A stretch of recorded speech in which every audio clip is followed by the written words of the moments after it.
This is a nothing. Yes, did they play perfect? No, they still win. Yes. What are you doing if the Celtics win the championship? If the Celtics win championship, I might break my sobriety. I might act up. We did it!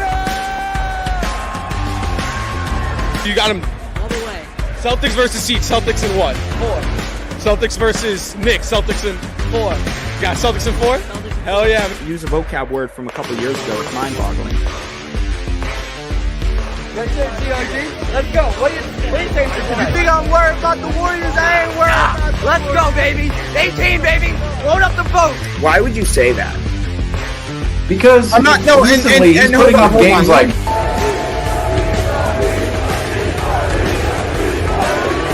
above our head for the players. literally right now.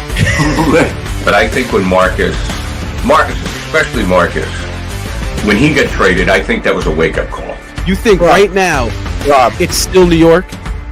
I do. And when I think of the Celtics dynasty, honestly, one of the first names that comes to my mind is actually Brad Stevens.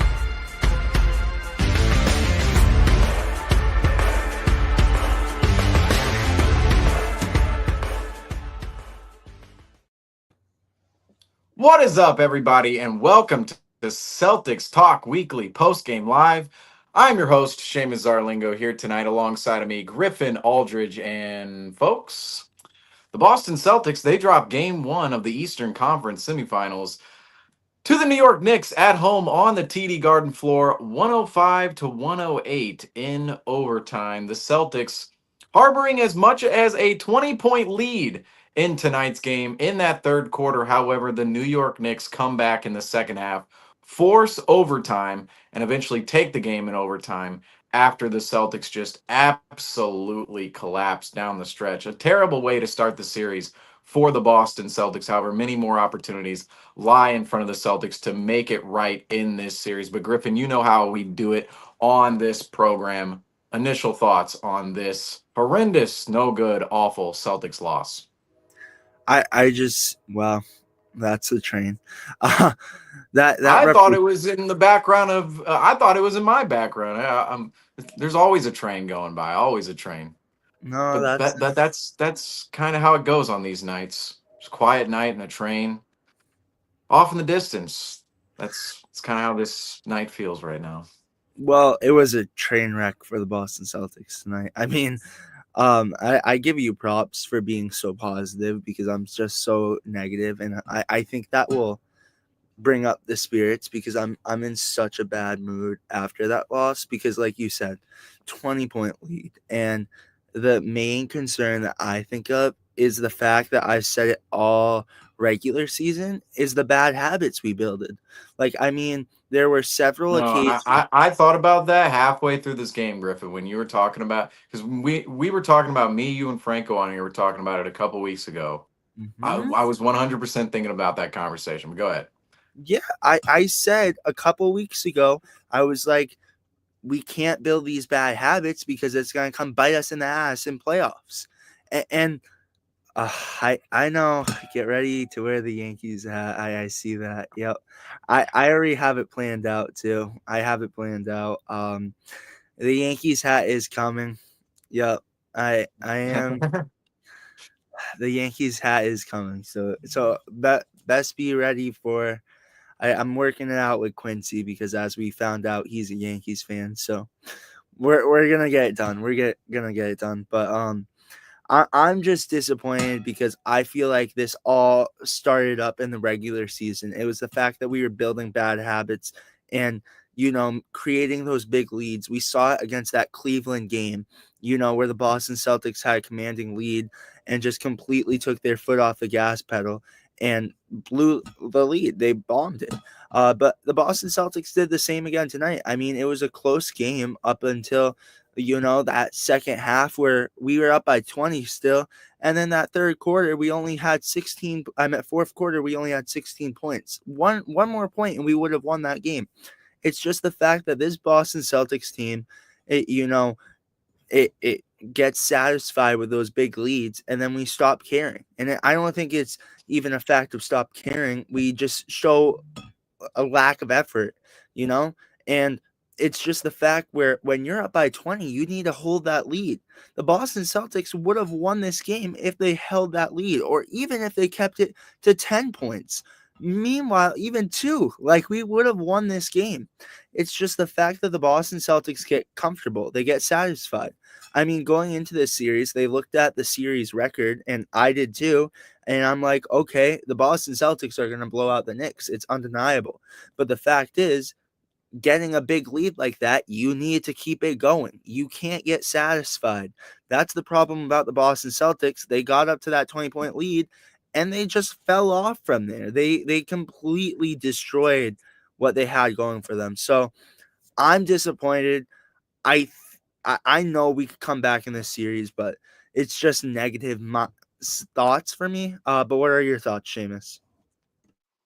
Well, this is a completely inexcusable loss for the Celtics because, Griffin, you've already said it with the bad habits. We've been talking about this for the majority of the season with the Celtics and taking their foot off the gas pedal, not playing the full 48 minutes, and also not executing down the stretch. That's also something we've seen a lot this season, especially on the offensive end of the floor, is just the team throws away possessions and cannot handle all the little intricacies and details it takes down the stretch in order to win, especially these close games. And it shouldn't have even been a close game down the stretch. The Celtics with a 20-point lead in the third quarter. This game looked like it was well done and cooked. I mean, Kristaps Porzingis, he didn't play the second half, didn't score in the first half at all, and we'll get into him in a little bit. But Kristaps Porzingis doesn't play in that second half, and it almost felt like for a moment, well, the Celtics aren't even going to need him in the second half because they're going up by 20 points. They're in control. They have the lead.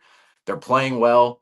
And then it all fell apart. And it was because of bad decision making by the Celtics on the offensive end of the floor, and then just a lack of effort on the defensive end of the floor, particularly in transition and on the fast break. What happened there in the third quarter was the Celtics, they were continuously settling for the outside shot. And you can tell by the amount of attempts which the Celtics took for the entire game tonight. 63-point attempts for the Celtics tonight against the Knicks. Only 15 of them go down. 25% on the night. That's an absolutely horrendous number.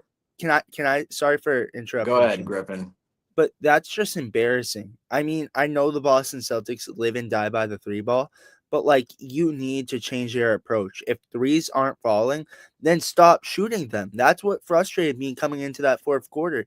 We kept shooting threes and we were not hitting them. You need to change up your game plan. I think it happened with the Clippers or the Mavs one time this season, but the Boston Celtics executed it perfectly. I mean, they were not hitting threes, so they changed it up and they went and they attacked in the paint. That's what the Boston Celtics need to do. They need to realize when their game isn't working. And the threes were not falling for the Boston Celtics tonight. And I know Joe Mazzulla's motto, he's going to live and die by the 3-ball. But if it's not working, you need to change up your game plan because now you're down in the series 1-0. We good?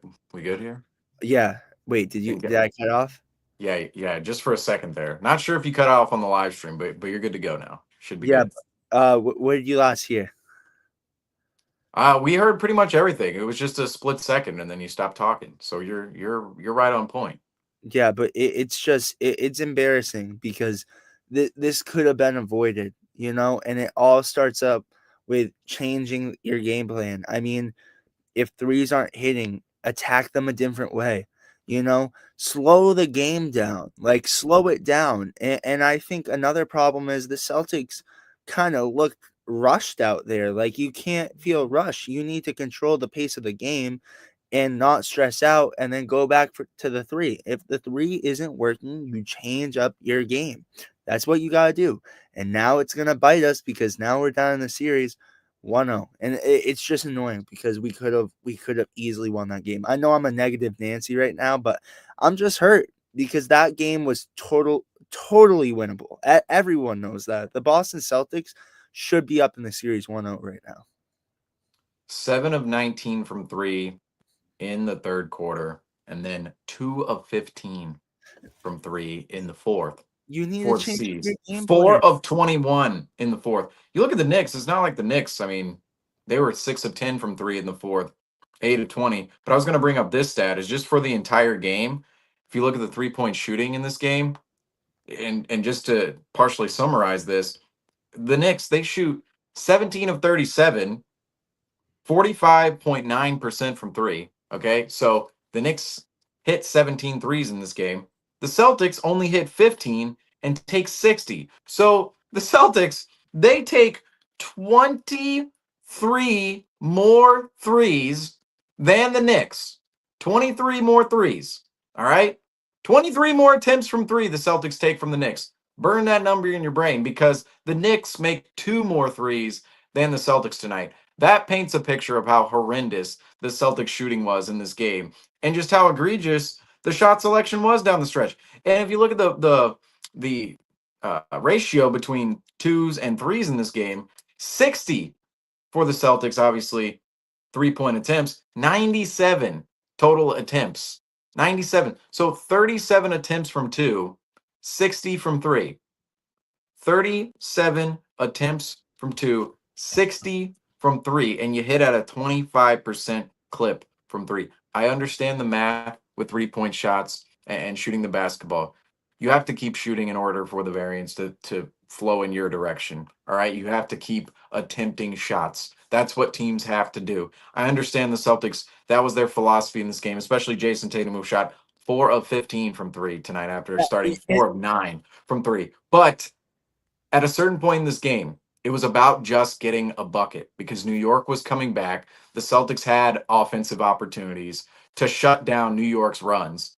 And instead of getting a bucket down low, going inside the paint, getting what the Celtics could have got down there because New York, we were pulling their big guys out to the perimeter instead of going down low and driving towards the bucket, even getting to the free throw line, because we saw last series that was so big for the Celtics, negating that for the Magic and then turning it into an advantage for themselves. Instead of going down low, getting themselves a bucket, going towards the rim, driving towards the rim, getting themselves a free throw or two, the Celtics continue hucking up shots in this game, particularly in the second half.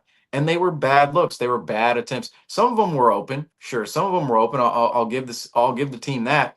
But collectively, the team could not hit a 3-pointer in that second half, particularly late in the game. And at that point, the offensive decision making, it should have been changed up just a bit on a In few my possessions. view. Not every single possession. It's not as if I don't want the Celtics shooting threes. Yes, take good threes. But if we can't get a bucket to go, if we can't get a 3-point shot to go, and if we're just going down the floor each time, one shot, quick offense off of one pass every single time, we need to come up with something different in order to get ourselves an easier bucket than what was essentially down the stretch. I mean, the offense looked like, okay, it was one pass to one shot, no offensive rebound, and the Knicks hard defensive rebound. They would get out in transition, get themselves easy buckets, and that's when the avalanche happened. And let's just face it, in this game, the Knicks were the more physical team. The Knicks were the more active team. The Knicks were the more motivated team because the 100%. Celtics came out and it looked like, oh, this is a Celtics ass whooping tonight. They're up by 20 in that third quarter. They're up by 10 late in that second quarter. And by halftime and going into the third, you're thinking, okay, the Celtics, they're going to close out this game because some of the guys out there, Tatum, Brown, Pritchard, they were all having themselves good nights before the second half. The Celtics, they completely became too comfortable within the setting of this game when they went up by 20. Pritchard, I believe he had 13 and a half and didn't score at all at halftime. Let me just let me confirm that real quick. So Pritchard at half, yes, 13 points at half, didn't score at all in the second half. So we're at halftime thinking, oh yeah, the Pritchard series, here we go. This is exactly what it is. The Pritchard series has 13 and a half. Here we go. He's on pace for 26 tonight. Then he ends up with 13 for the game, doesn't score at all in the second half. But you just look at the entirety of the game. The Knicks were the more active team. They were the more physical team. They were the more motivated team, especially in that second half. They were actively trying to come back in this game. And the Celtics, at some point in time, they were just playing not to lose, and they were playing around with their food, and which is a term we've used a lot for the Celtics team this season, is playing around with their food. And yet the team did that in a playoff setting in the Eastern Conference Semifinals in a home game, game one against the New York Knicks, a New York Boston series. in the regular season, we had a ton of excuses. I mean, we had excuses ready to go for these kind of events, especially against the Cleveland Cavaliers, that one occasion on that NBA Friday night where the Celtics come out, grab a 25-3 lead, and then eventually squander it away to the Cavs down the stretch. We had excuses ready to go for those occasions, going, look, this is the regular season. The Celtics, they know what's on the line in the playoffs. They won't do this come playoff time. They'll turn it up. There's going to be more motivation in the team. They know that's the time of the year in which they need to play. Right now is the regular season. They already proved themselves, in the first quarter, the first half, whatever they need to do, right? Well, these excuses, we can't give them out anymore. We This can't. setting No. right here is the NBA playoffs. We're in the NBA playoffs, and now the Celtics, we have a data point where the Celtics have now committed an act in which we are used to seeing, a bad act, a negative act in which we're used to seeing in the regular season. Now it comes out in an important game in the NBA playoffs, and it's completely inexcusable. This iteration of the Celtics right now, this is the first time this iteration of the Celtics, they're down in a series. First time. Down 1-0. So not a catastrophe yet. We'll see what happens after game 2. No catastrophes yet. But this is the first time this Celtics team is down 1-0. And we saw this entire season the bad habits creep up on this team, the bad late in game habits this team formed, right? Whether it was taking their foot off the gas, offensively chucking up shots, throwing away possessions via turnovers. They did that a lot in the second half. The Celtics, the reason they took the lead in this game, they didn't turn the ball over in the second quarter. They took care of their possessions. And they shot well in the first half. The Celtics shot well in the first half. In the second half, it was a completely different story. The first half, the Celtics shot 20 of 48 from the floor, and really from three. They didn't shoot all that well in the first half, 5 of 23. But they got to the free throw line 20 times in the first half. 20 times in the first half. 16 of 20 from the free throw line. But in the second half, the Celtics, and this is where some of the discrepancy is, and you can see the settling within the Celtics game. In the first half, the Celtics go to the line 20 times. They hit 16 free throws. In the second half, the Celtics shoot only 6 free throws, and they go 6 of 6, but they're 12 of 41 from the field, 29.3%, and from three, 9 of 34. So statistically, they actually shoot better from three in the second half. But just for the game, 15 of 60, that is not going to cut it, especially 2 of 15 in the fourth quarter when the game is at its most important peak. The Celtics, this is a completely inexcusable loss. They are now in a position where they need to respond going into game 2. And if they don't, that this series could get out of hand for the Celtics if they don't respond in this game 2, which I'm not going full catastrophe mode yet on that. But this game tonight, this should have been a win for the C's. This should have been a win up 20. And we see that here in the lead tracker tonight. The Sea of Green came in this game. All right, folks, the Sea of Green, it was present. However, the Sea of Green came and went away, washed out back to the ocean. The tide came in and the tide rolled out. And you see there the Knicks, they were the team controlling down the stretch of this game. Because you see there in the fourth quarter, the Knicks, they actually own a lead. And at one point, the Knicks with a 6-point lead, it was 97-91. I was thinking, 3 minutes left. This game, the Celtics got to play a little up-tempo right now because this game is getting a little out of hand for this team. 2 Brunson threes in a row. It's getting a little out of hand. The Celtics, after that, broke out a 7-0 run, showed their championship pedigree. However, down the stretch, they did not make the amount of plays needed in order to win this game. And even that Brunson miss at the buzzer at the end of regulation, that should have been a game winner. The Celtics completely leave Jalen Brunson alone on the inbound, allow him to go to the rim, gets a wide open look at the basket, completely misses it, completely uncharacteristic from Brunson. And the Celtics luckily force overtime in that situation. But you see in overtime on this lead tracker, it was all Knicks. Because the Celtics, they didn't score for the first 3 minutes of overtime. They only score 5 points in 5 minutes in overtime. Are you kidding me, Griffin? 5 points in 5 minutes. And it's indicative on this lead tracker here. But Griff, you see that lead tracker, and you see the Sea of Green, and then you see the tide roll out back to the ocean. What went wrong for the Celtics in this game to see that lead go away? It's what I mentioned in my initial take. It's just the fact of not keeping your foot on the gas pedal. And I just saw something while you were showing that, and it's F Boston chants in Boston. Like, come on, can we What do you not mean? just What do you mean? like F the Celtics, like Knicks Can we get like an fans? example? Can we get like a video? Like we don't have to put it up on. We don't have to put it up on broadcast. Just throw it Yeah, up on cam. Here we go. These are Knicks fans, though. These are Knicks fans. that I was concerned with the fact they could have been Celtics fans. Okay, and no, I'm not surprised Knicks fans are doing that. I mean, come no, on, yeah, Knicks fans, they're gonna do that. But but if it were to be Celtics yeah, fans, overreacting over this, I will say this is a terrible loss in general for this team. But it's not time to overreact. There's time for the Celtics to overcome adversity here, folks. We'll say that point blank. But not a yeah. good look. Sorry, I'll go con- ahead, Griffin. yeah. I just saw that, made me mad. I've been having a fire under me. Like, so you guys have a lot better version of me right now than you initially had with the recap, because I picked up the MacBook and I was like, I'm gonna get it done and over with, and I was in such a bad mood. So if you want to see me just in a terrible mood, go watch that. But I just have to say, I think it all fell from, just honestly, it just not keeping their foot on the gas pedal, not changing up their game plan, as I already mentioned. Threes weren't falling. And like you said, Seamus, they would still have a quick pass down there and huck up a three, miss it, and then the Knicks would score. Like, you can't do that. You can't do that. You need to slow down the pace of the game, make these plays, take up the shot clock, take up the 24 seconds, take it up and make a good shot.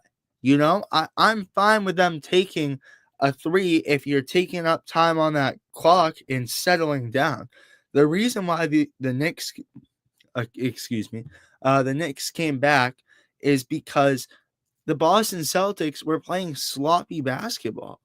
And that's the fact of not keeping their foot on the gas pedal. That's the fact that, okay, look, they're not playing it up to their capability. They're not playing intense basketball. But I did want to add this on too before your take with the lead tracker is you guys all know I've been going crazy on Celtics in four. But if I really had to say they were going to lose a game, I would guess game one, because I feel like the Knicks are hot after that Pistons win and the Boston Celtics had some time. So I could see this one being the one they lost. So I don't know why I'm so upset too, because if it were any Because we game, just lost a home game and lost home court. So, Griffin, all year long, we've been fighting for home court advantage. We've held the. See, this is where the playoffs can become so frustrating. All year long, the Celtics and Knicks, they've been fighting for the seeds in which they own right now. All right, 2 and 3. They've been there pretty well all year long. Yep. In the Celtics, they fell to the 2 seed on October 30th, 2024, and ever since that point, held it throughout the rest of the regular season. And we welcome in Mr. Nick Franco. Let me finish this point real quick. We'll go over to you, Franco, on some initial thoughts on this game, because I'm sure you got a cannon ready to go. But the Celtics and Knicks, they jockey for position seeding-wise all season long, right? The Celtics gain the 2 seed. They hold it for the entirety of the season since October 30th. And they give it away in one game at the Garden tonight. One game against the Knicks. One game. It's great. Hey, they did what they did against the Magic. That's great. Okay? We'll give them credit for that. One game against the Knicks. All it took. So all season, 2 or 3, 2 or 3, 2 or 3. It's like the Knicks are like, we're up on your heels. Well, guess what? It doesn't matter anymore, because in one occasion, game one, the New York Knicks steal home court advantage away from the Boston Celtics now. The Celtics now have to go on the road and win a game. They have to go on the road and win a game. And that's why you should be mad, Griffin. That's why you're understandably upset and at this inexcusable loss. But Franco, we'll let go, Franco. Just go, Franco.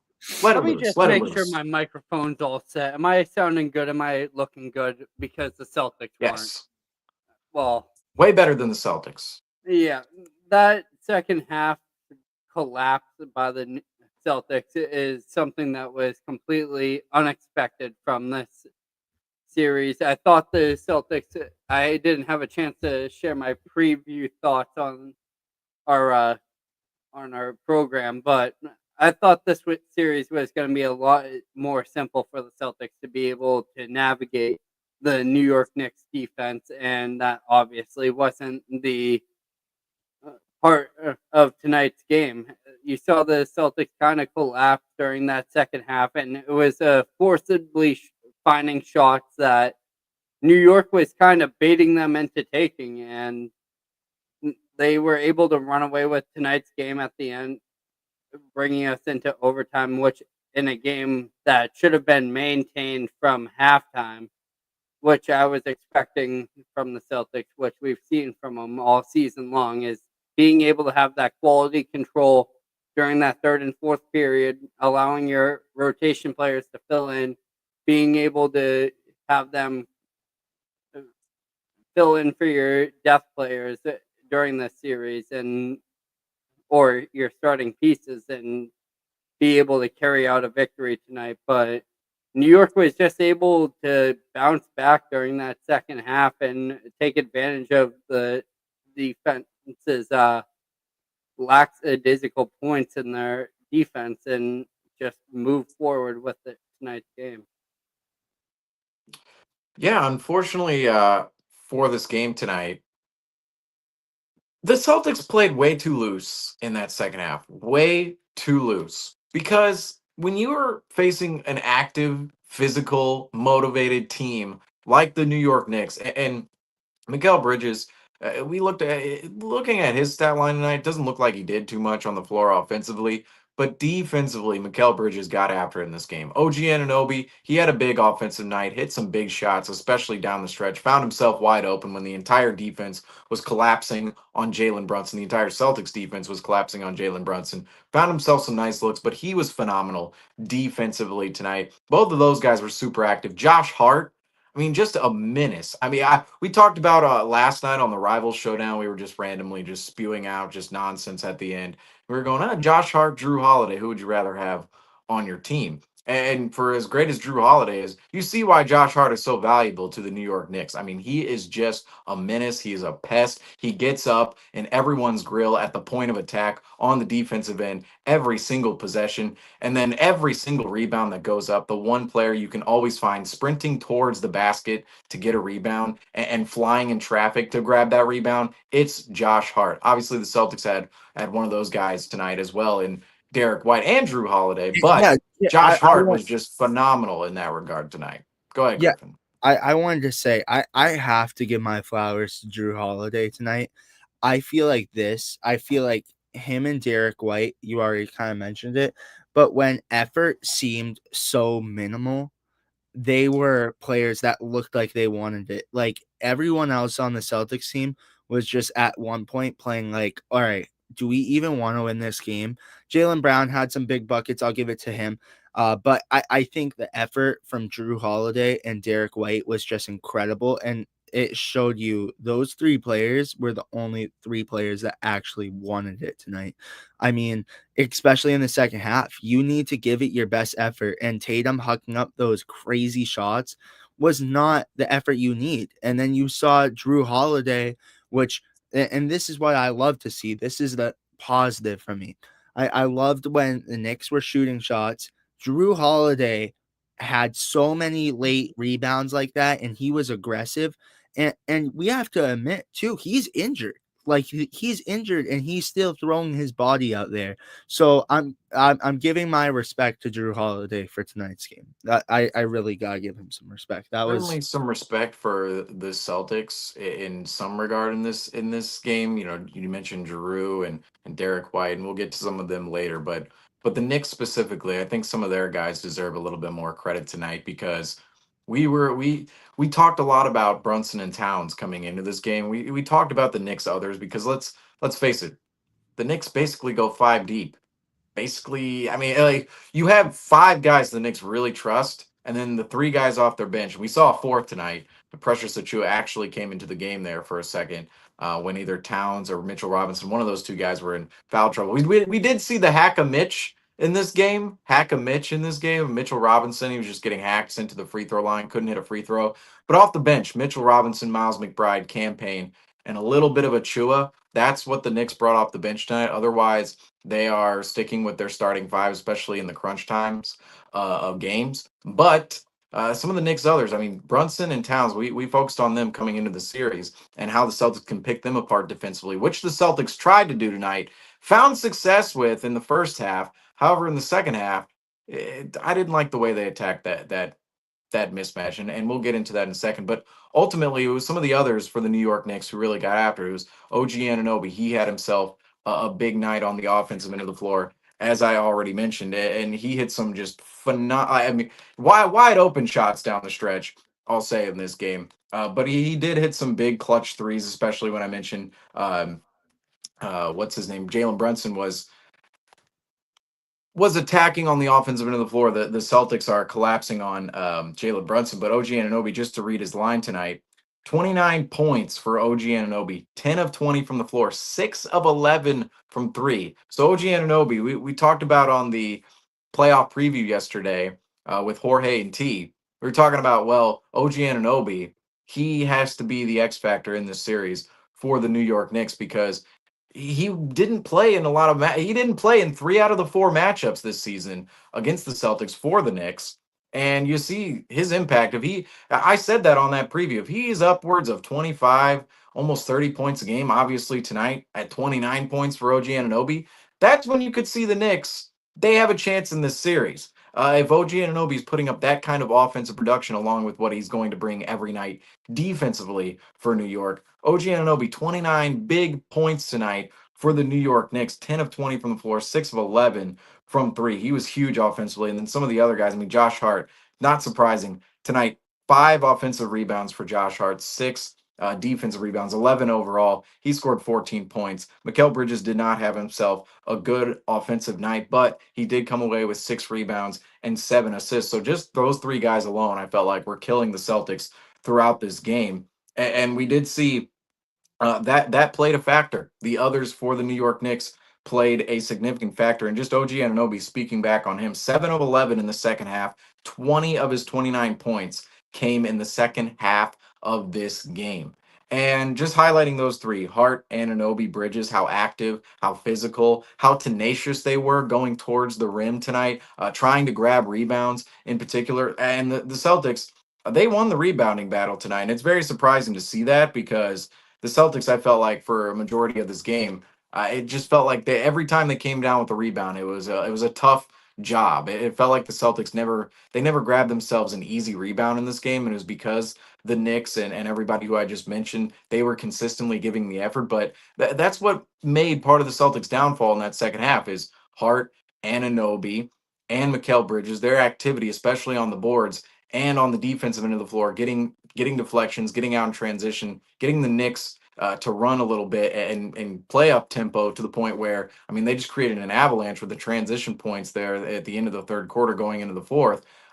The activity out there for the Knicks, the Celtics could not match it with what they did match it with tonight, which was loose, clumsy play. At times, it just felt like their heads, in terms of the Celtics, you look at Jason Tatum, Jaylen Brown, a couple of possessions with the ball in their hands, didn't feel like they were totally zoned in, didn't feel like they were totally focused in on this game. It felt like there were a lot of casual passes made, a lot of just walking the ball up the floor. There was not a lot of dribbling and shooting with intent. And I shouldn't even say shooting, but attacking with intent to go score a bucket. There was a lot of settling in this game, especially in the second half. And I did not, I already mentioned this, but I'll get into it now. I did not like how the Celtics attacked the mismatches of Karl Anthony Towns and Jalen Brunson in that second half because if you're the Celtics, you're giving the Knicks a win every time you're settling for a Tatum deep step back 3 when Towns or Brunson is shading over on him. Because those two guys, they should be. First of all, Towns is somebody you're going to cook out on the perimeter, whether you want to blow past him or sometimes you can get that sidestep or step back three, He's a create some goddamn space. traffic cone. Yes, he's somebody who Jason Tatum should be able to get a bucket on. Same thing with Brunson, and then that's the size disadvantage for the Knicks is Jalen Brunson. He's going to be attacked on the defensive end of the floor. But Tatum, he missed his last 6 3-point shots, and they were all terrible shots. They were Right. all deep step back threes against these mismatches, and they were wins for the mismatches because you're going, well, New York, they didn't even have to battle on this. They're battling over screens. Then they were trying to on some of those and both teams they were trying to do this because on the other end of the floor, Jalen Brunson, they were trying to get the switch on Al Horford every single time. And then on the other end, it was Jason Tatum either trying to get the switch on Karl Anthony Towns or Jalen Brunson. They would typically bring them both into the action and just kind of pick which one the Celtics would pick which one they would want to hunt in that scenario. But the thing is, on that end of the floor for the Celtics, they didn't make Towns and Brunson work.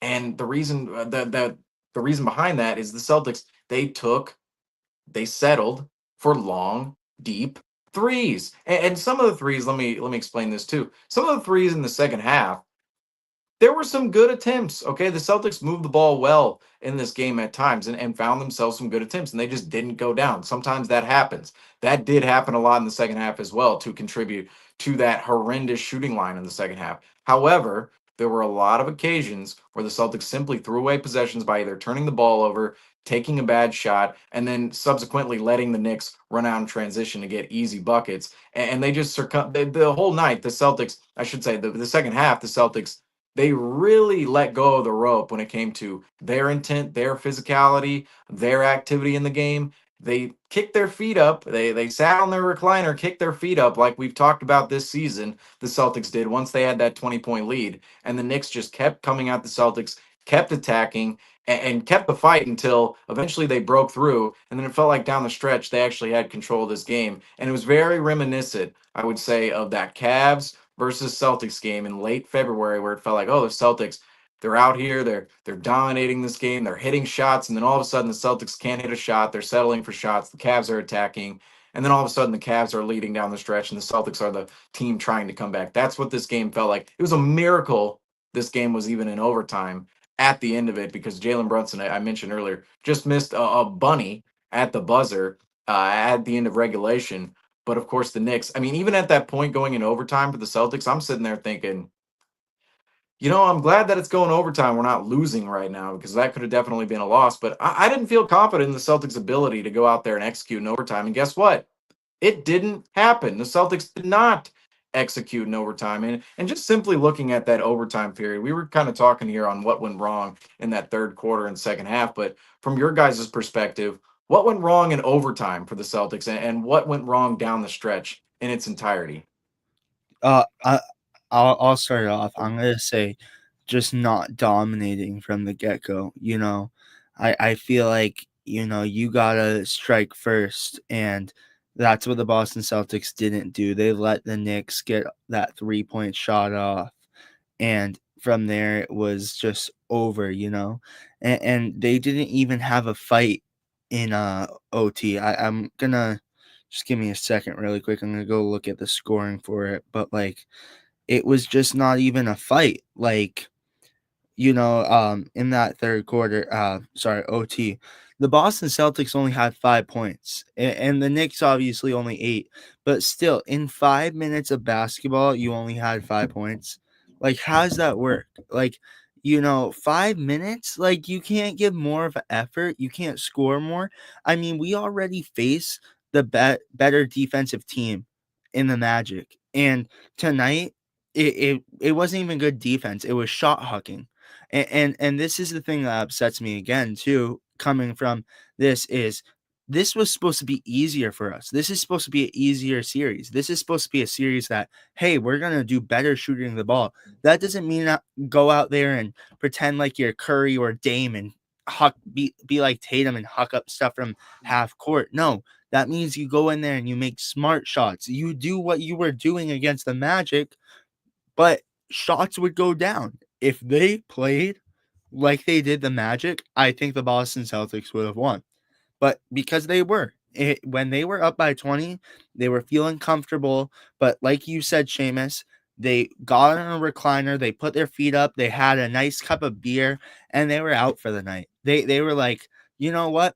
I have my glass of beer here, and I care less. So let's go watch the Nuggets OKC game. I'm sick of it. I'm angry. I'm seriously frustrated about this because I'm sitting here and I'm like, okay, I'm loving this. I'm like, this is exactly what I anticipated for. Like, this is what I wanted. This is Celtics in 4. But what they did is they proved every single thing I said in regular season. I said, watch the Celtics creating bad habits. This is going to come and bite them in the ass in playoffs. And that's what it did tonight. It literally bit them in the ass. They were, up by 20 and they're like, all right, you guys, let's go have the night off. Let's go have the rest of the night off. Let's go to some bars. I thought that bar sounded pretty good. Let's go there after. And like, come on. Have a show for your home fans.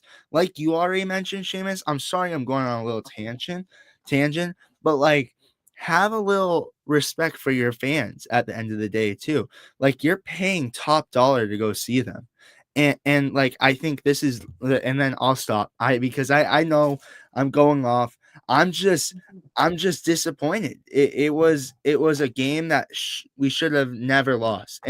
But like you said, Seamus, too, we were battling all season with the Knicks for this home game, and I know. Well, more specifically, I will say Game 7 if that ever happens later on down the line. But yeah, home court advantage too. But ultimately, too, I feel like we would have done better in New York for a Game 7 because this team cannot play at home. I will say we were gonna have to win a game in New York to go to Game 7 now. We will. But ultimately, that. What was that? Don't worry about winning a game in New York. That's easy. No, I'm not worrying about it either. But No. when you're set up in a series to the point where you just have to win at home, it's like that is the golden ticket. That is the golden ticket for any team. Because road game, I understand the Celtics team is experienced to the point where they don't really care about road games. They understand, yes, it's another basketball game. We've been here a million times. The other crowd, they're going to yell terrible things at us. They're going to boo us. The crowd's not going to be on our side. Like I think some guys thrive in that environment. Like if I look at the Knicks guys, I think they do too. Like Josh Hart and Mikal Bridges, like especially near the end of the game, it's like, ooh, I think they like the booing. I think they like the FU Brunson from Detroit. I think they like that stuff. I think some teams like that stuff, but when you're set up in a series to just win all the home games and you immediately lose one, it's like, yeah, you're definitely putting yourself in the margin of error. You're tightening up a little bit there. But go ahead, Franco. It's a loss of composure for the Boston Celtics, and being able to fundamentally beat a team in a game that was won mentally. Going into that overtime game, just the New York Knicks being able to bring that game into overtime, I feel like mentally made the Celtics distraught and kind of made this a game that the Celtics couldn't walk away from with a victory. And going into this series, I look at New York as a team that will entirely grind the Celtics down, and it's one of those series I look at just like I would with the Orlando series, that this team isn't going to overpower you with talent. It's going to overpower you with its ability to continue to play through a 48-minute game, and if they are able to extend that, they're going to be able to win then. One of the things I've always been a critic of is the Thibodeau style of play, which is the leave your starters out, let them get the remainder of the minutes, and let them walk away with the majority of the minutes. They had a few players above 50 minutes tonight. Well, one player, Mikal Bridges, played 51 minutes tonight. But I think that is something that the Celtics aren't accustomed to. And if the New York Knicks end up making this a longer series, that's going to be the main factor of it, is being able to outlast this Boston Celtics team. And the Boston Celtics just need to be able to start to rely on those bench players a little bit more. I mean, you got what you could out of Peyton Pritchard, and he was able to give you 13 points off the board, but But it other was than all in the first half, nothing in the right, it was second in the half. first half, and there was no spark plug off the second half. And what I really liked from the Celtics in round one was against the Magic was their ability to have quality control throughout the second half and not allow a 20-point lead or a 10-point lead to ever decimate Lower and create a close game. And the fact that Celtics weren't able to close this game out kind of shocks me and kind of puts me on the back of my heels a little bit, because this is something that we've seen the Celtics bounce back from in multiple games prior, and being able to, when the game comes down to the final minute, make those in-game situational rotations and also adjustments to be able to match what the New York Knicks are throwing at you. The play that they were able to draw up for the final shot was blasphemous to me.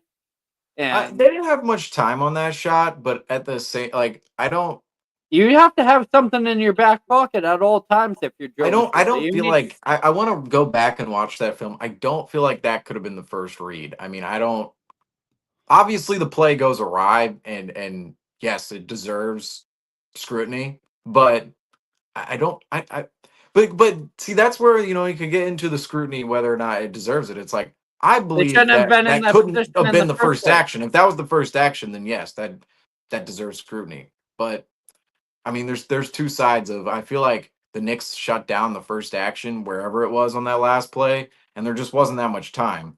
Sorry, go ahead, Franco. Sorry, go ahead. Oh, well, that was pretty much all I had, but I was just saying that I think that play could have been much more better built and much more better executed, and it also doesn't make up for the fact that the Celtics slacked off on the defensive end during that overtime. And that's not something that we're used to seeing, is this team being beat in these overtime games and being out hustled by another team. New York Knicks absolutely brought that hustle to the Boston Celtics in a game that I would have expected the Celtics to be able to exploit the defensive weaknesses from New York, because they were able to do so against the Orlando Magic, which has, on paper and statistically, would have poised a bigger matchup and a bigger threat to the Boston Celtics. But the New York Knicks were able to match up with the Celtics on the offensive end and kind of carried the momentum throughout that game. And once again, the tinfoil hat break out, and to see a game one crowd in TD Garden have the energy sucked out of them just like that is abysmal to even be a Bostonian to see, because that energy needs to be brought within the team, and it also needs to be carried out throughout the Garden and also throughout the fans as well. Yeah, unfortunately tonight, as you see, we're talking about here, just some of the 3-point shooting. I'm gonna bring up a couple of graphics here real quick because I mean this will say it all in terms of the Celtics settling in the second half and just firing up 3-point shots and not driving to the rim, not getting themselves to the free throw line. Read that stat already. 20 free throw attempts in the first half, 6 in the second half. That certainly represents the Celtics' aggressiveness going away there in the second half. But we here have a tweet from Justin Turpin, our guy Justin Turpin, who we interviewed about 2 months ago. Check it out. Of course, on the playlist. The Celtics' 45 missed threes set an NBA playoff record and a new franchise high. It's the third most threes ever missed in an NBA game, and the Celtics lost by 3. This is astonishing. 45 missed threes, a playoff record, a new franchise high, and the third most ever in any NBA game, including playoffs and regular season. Where is Now, our mind-boggling T-shirt? We need the mind-boggling T-shirt. Get the mind-boggling out right now, because this is the definition of mind-boggling. I will say, in this era of the NBA, we're going to see a lot of records like this broken. I think another team is going to come along and probably do the same thing at some point in time, because we're just in a new era of more pace, more space, more volume, more threes. You're going to have these type of records like this. So in terms of the historical numbers, I would actually love to see the Celtics. It would have to be in some form of percentages to kind of historically gauge this, because obviously in terms of their volume, the Celtics missed a lot of threes, but just in terms of the percentage of threes in which they missed, they were 25% tonight. Terrible shooting line, but a historical low would have been down at like 8%, anywhere in there. But outside of just the raw statistics, let's hear from Jaylen Brown and Jason Tatum. How about them? Jason Tatum, there were probably some times that we settled. Tatum said he believes he could have put more pressure on the rim. I think you can certainly say that down the stretch. There were just too many opportunities where Jason Tatum hucks up a 3. And let's just pinpoint this tonight too. So Jason Tatum, he shot 15 3-pointers tonight. Jason Tatum shot 15 threes on the night. And for the entirety of the game, Jason Tatum shoots 15 threes on the night, 23 shots in general. So Only if you 8 look at shots the from if you look at the ratio of what Tatum shot, that's 8 twos to 15 threes nearly for a Tatum. 2-to-1. Right. Nearly It's 2 to nearly 1. double the amount of threes Tatum took tonight. So saying he settled, certainly an understatement there for JT. And Jaylen Brown, he also had something to say about this after the game. Jaylen Brown, I don't think we did a good job of seeing the game tonight. We were just firing threes up. And And Celtics I would talk say that's weekly completely lingo. accurate too. And Celtics What was talk that, Franco? weekly, and Celtics talk weekly lingo. They were jacking. They were jacking it. They were jacking it out there tonight. That was somebody get the towels. They were jacking tonight. This was an egregious jacking performance. If you were ever to bring up jacking on this program, if anybody brings up jacking, it's right now. It's this game. It's tonight when the Celtics shoot 63 pointers, and it's not out of character for the Celtics to necessarily do that. Now, 63s, I believe that would be in the top 5 of attempts taken for the Celtics this season. But I was going to say it's not out of character of them to take that many against the Knicks. I mean, I believe the Celtics, they set the season high. It might have been, I'm trying to think here. It was either the season high. It was the season high at one point because it was the first game of the season. But another top 5 performance in terms of 3-point volume was against the New York Knicks on that opening night. A lot of that had to do with down the stretch. We were trying to go for the 3-point record, and we were just chucking, jacking. Tonight's a little bit different. A little bit different for the Celtics. I thought, if you look at that quote from, I believe it was Jaylen Brown in there, the fact the Celtics didn't see the game, that is completely accurate to me, because during that second half, there are way too many occasions where Tatum gets Towns or Brunson one-on-one, switch onto them. That's the miss. We came into the series talking about the mismatches the Celtics game. There's Brunson and Towns. Those are your two those are two of your most important offensive pieces. If you're the New York Knicks, you're going to play them heavy minutes, but defensively, they're the two biggest liabilities on the Knicks, Brunson and Towns. And the Celtics needed to attack them going downhill with quickness, with aggression, with physicality, with size. And what did we see? We saw settling. We saw Jason Tatum get the ball and just huck up threes. We saw Jaylen Brown get the ball, huck up threes, one pass, huck up a 3.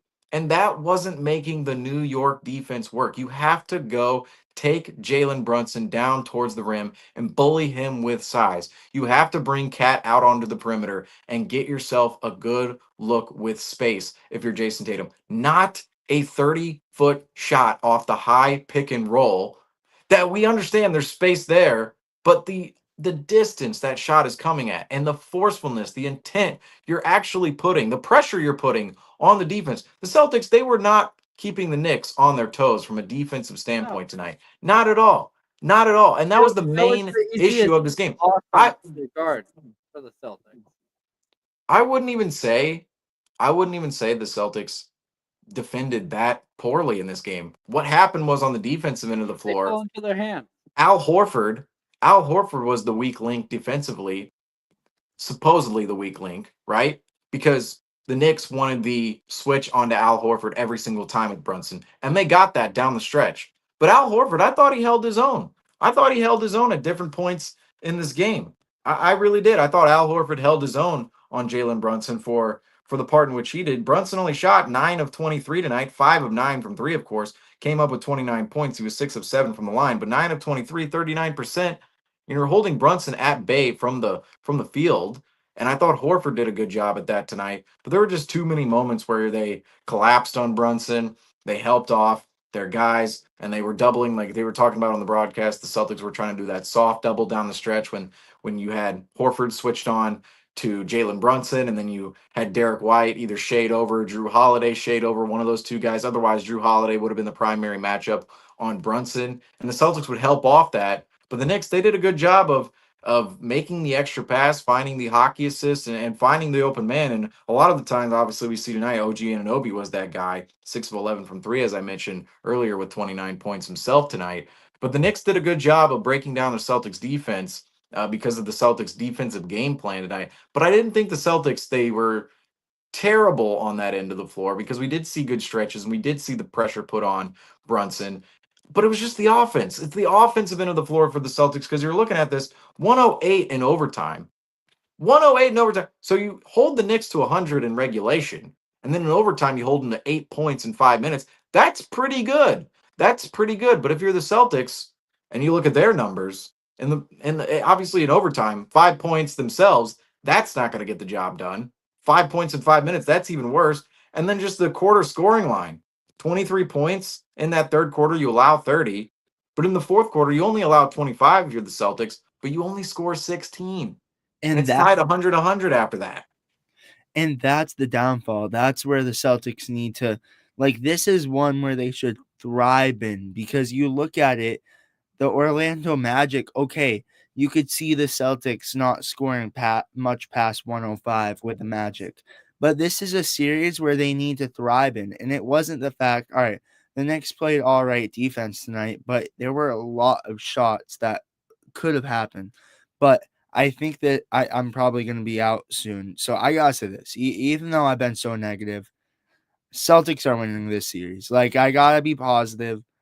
Banner 19's coming. All right, Banner 19's coming. I got to be positive. I know I'm so negative, but you see the ring.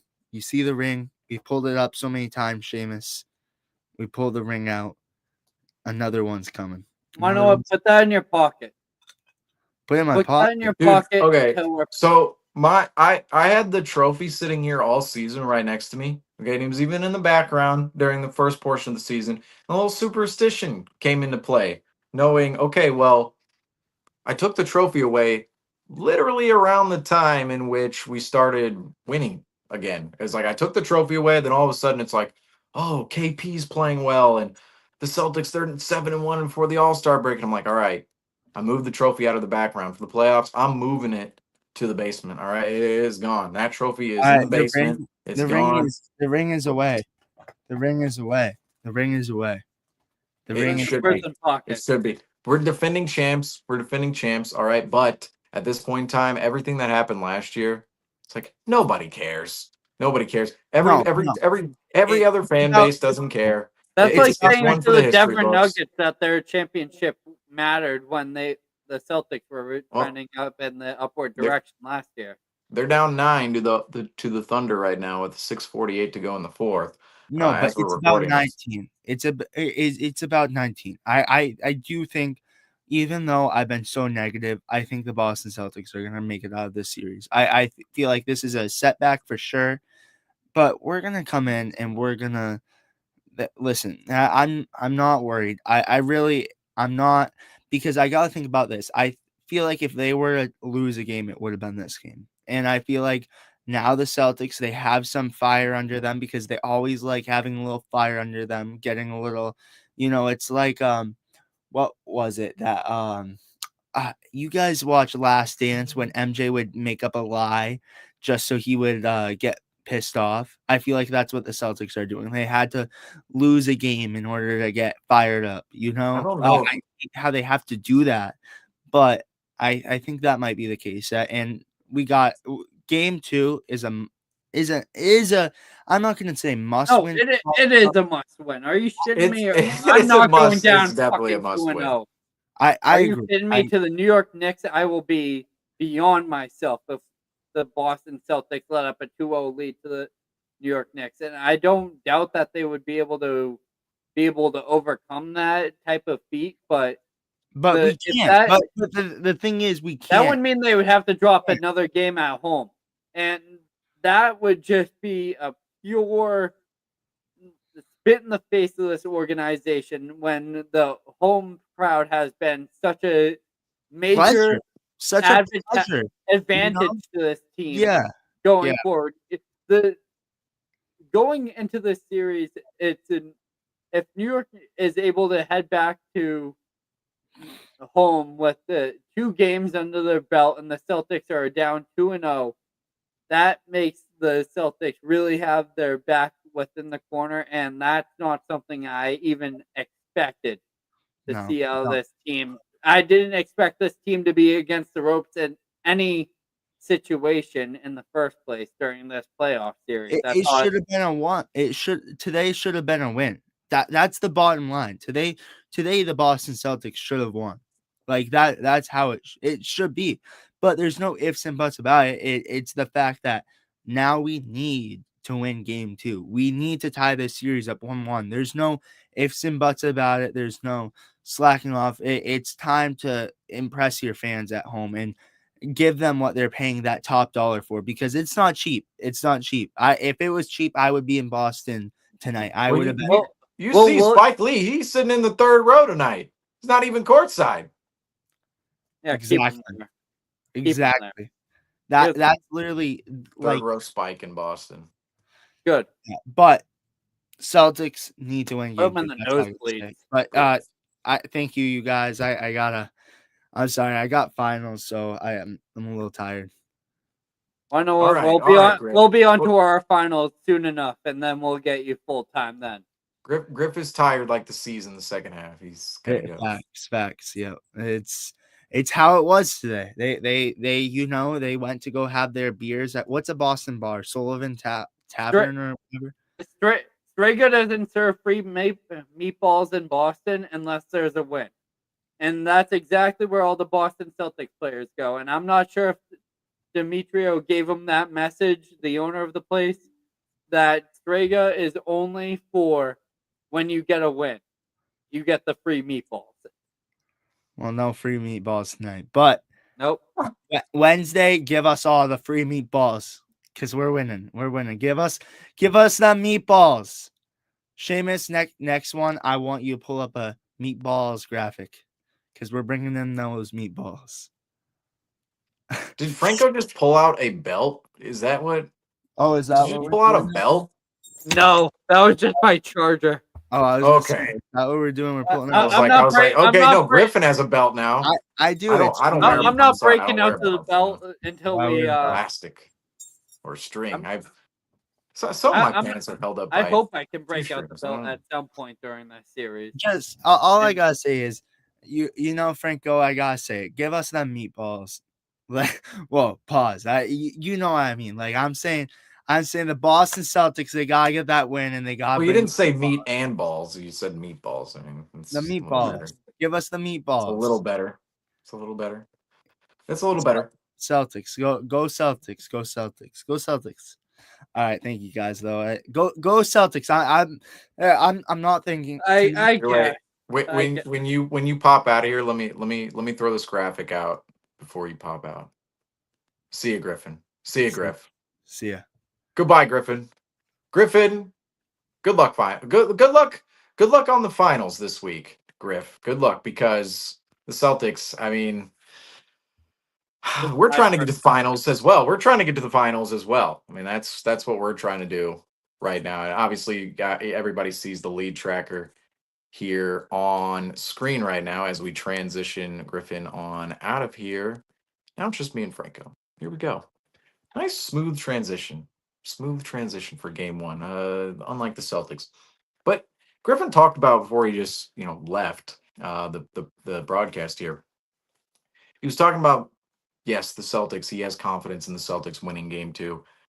If you really look at the entirety of this game tonight, the shooting and the offensive end of the floor, I mean, the most horrendous part of the floor for the Celtics, the shooting in particular, I mean, just the decision making of what shots were thrown up at the rim at what times. And obviously, there were a lot of misses. NBA history tonight, third most 3-point misses in a game by raw volume for the Celtics tonight.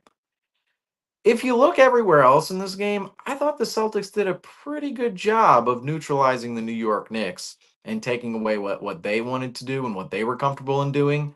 And the Celtics, I felt like they actually put a lot of portions of this game in their favor. It just, the shooting down the stretch was just horrendous and the decision making offensively. When you look at the rebounding battle tonight, the Celtics won the rebounding battle handedly. And it felt like the Celtics didn't have an easy rebound. I said that earlier. It felt like they didn't really have an easy rebound in this game. The Knicks, they as well. It just felt like they were making things hard on both ends of the floor, offensive and defensive rebounding. The Knicks were really getting after it, and the Celtics, they had the advantage though in that category. And you even see from the amount of attempts tonight, that was such a big deal in the Orlando series. Remember, Franco, we were talking about attempts.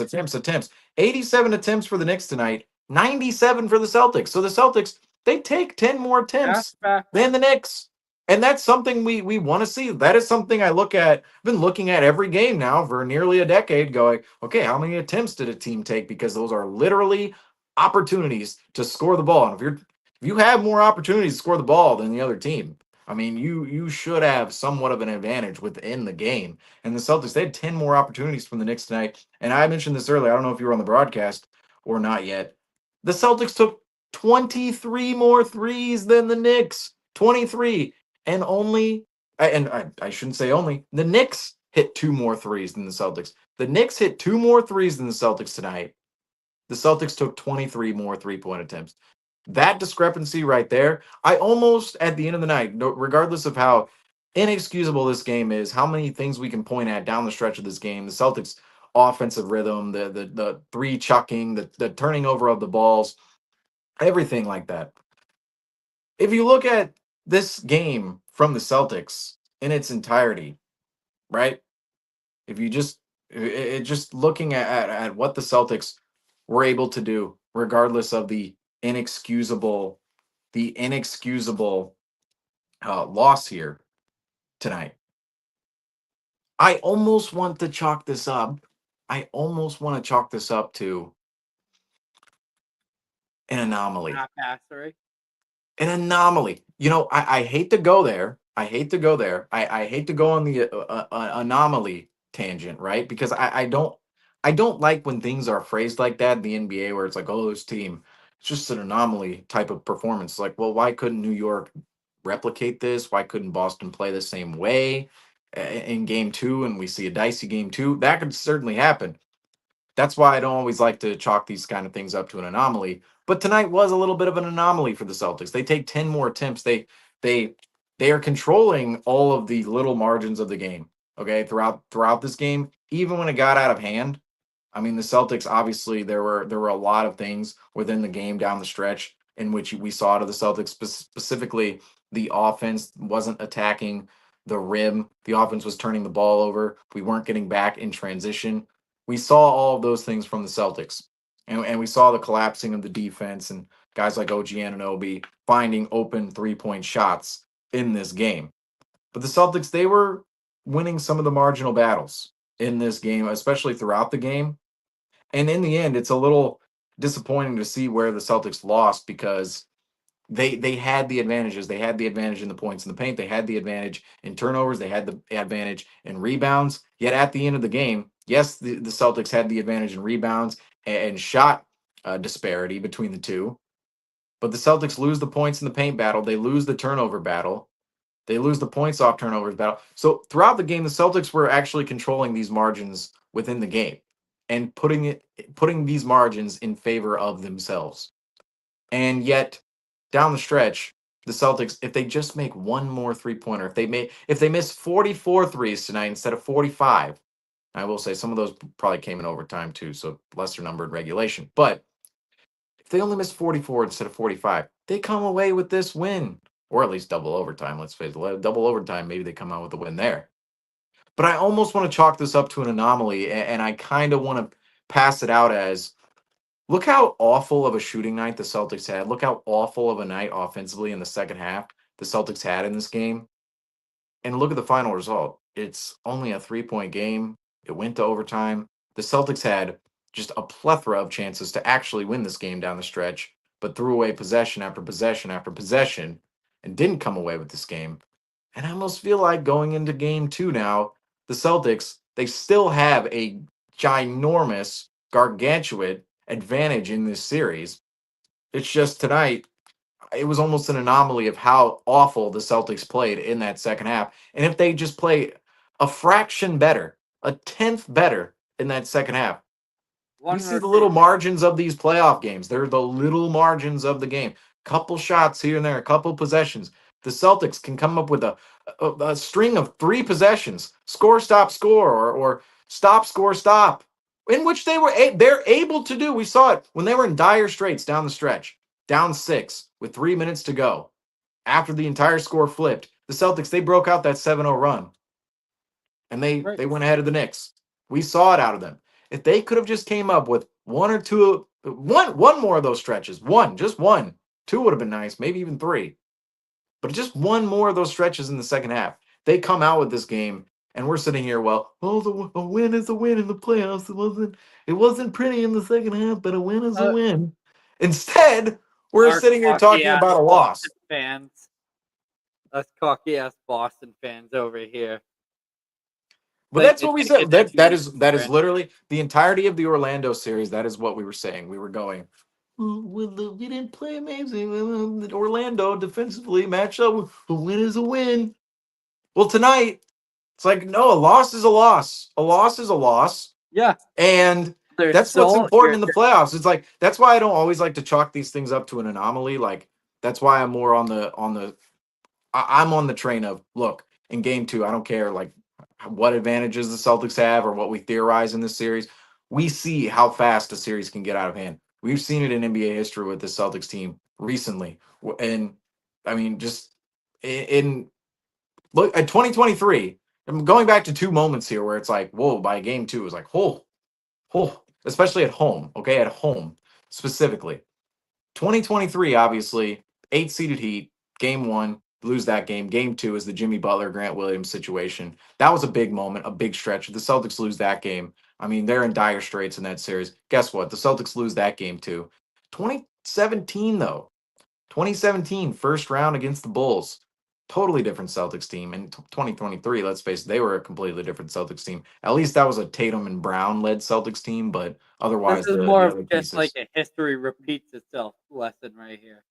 Yeah, but 2017, the Celtics go down to the Bulls 2-0 at home, and they win the next 4 games in that series. Rajon Rondo goes out with a wrist injury, a hand injury in that series, and the Celtics win the next 4 games. But that was an occasion where the Celtics, all of a sudden, they lose game 1 at home. It was unexpected to the Bulls, the 8-seed Bulls, and then game 2, Jimmy Butler, D Wade, they come out, hit big shots down the stretch.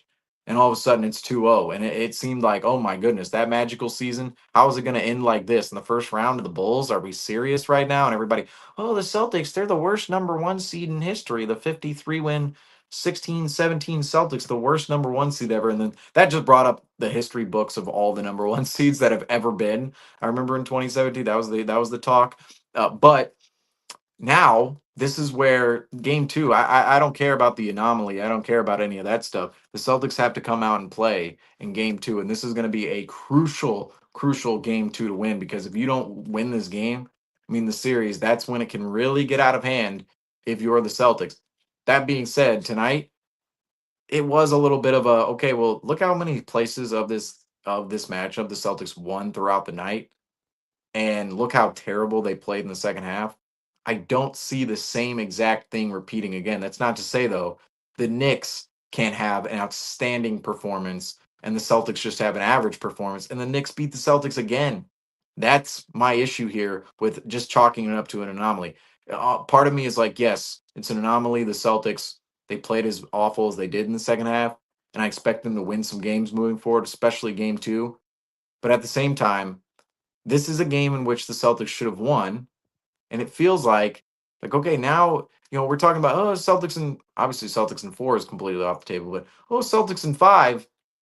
It's like this game, there may be another game waiting out there for New York to just blow the doors off the Celtics. I was thinking game 4, Celtics go up 3-0 in the series.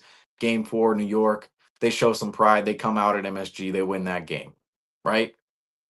Well, now they might still be in that position where the Celtics, okay, they win games 2 and 3 if you're the C's. And game 4, hold up. We gotta sneeze. Bless you.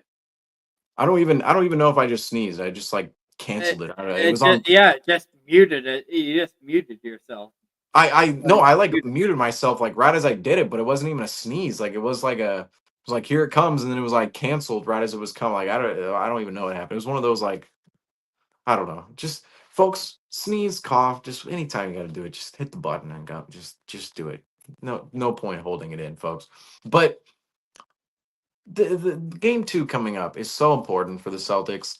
Obviously, just in this series, we've seen it get out of hand in the past. Whether or not it's an anomaly, I think another game could be waiting for the Knicks down the road where they just play phenomenally and the Celtics don't play up to par. Maybe that was the second half tonight. Obviously, it was the second half tonight. But in terms of the statistical outcome of the series, the Knicks stole one here tonight. The Knicks stole one. That's what they did, ultimately. But any thoughts on that, Franco?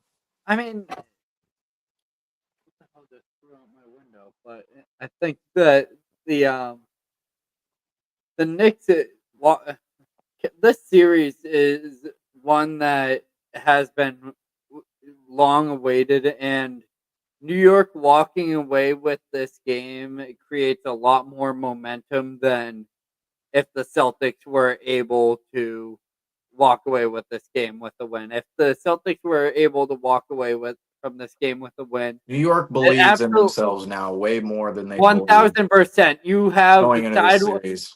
If you go on Instagram right now, I guarantee if you go to Sidewalk TV _NYC, you got a whole bunch of New Yorkers yelling, "We outside, we outside!" But the Celtics weren't even in the building tonight. So, I mean, it's embarrassing for the Celtics to even be in this type of battle with New York, because I kind of view New York as, I underestimated them heading into this series. I thought that this was going to be a team that looked like a team that could match up well with the Celtics on paper, and the Celtics would be able to out-talent them and be able to use their their skill level to absolutely imbalance the New York Knicks. But when we were looking at this New York Knicks team, even during this offseason, we were like, this is the team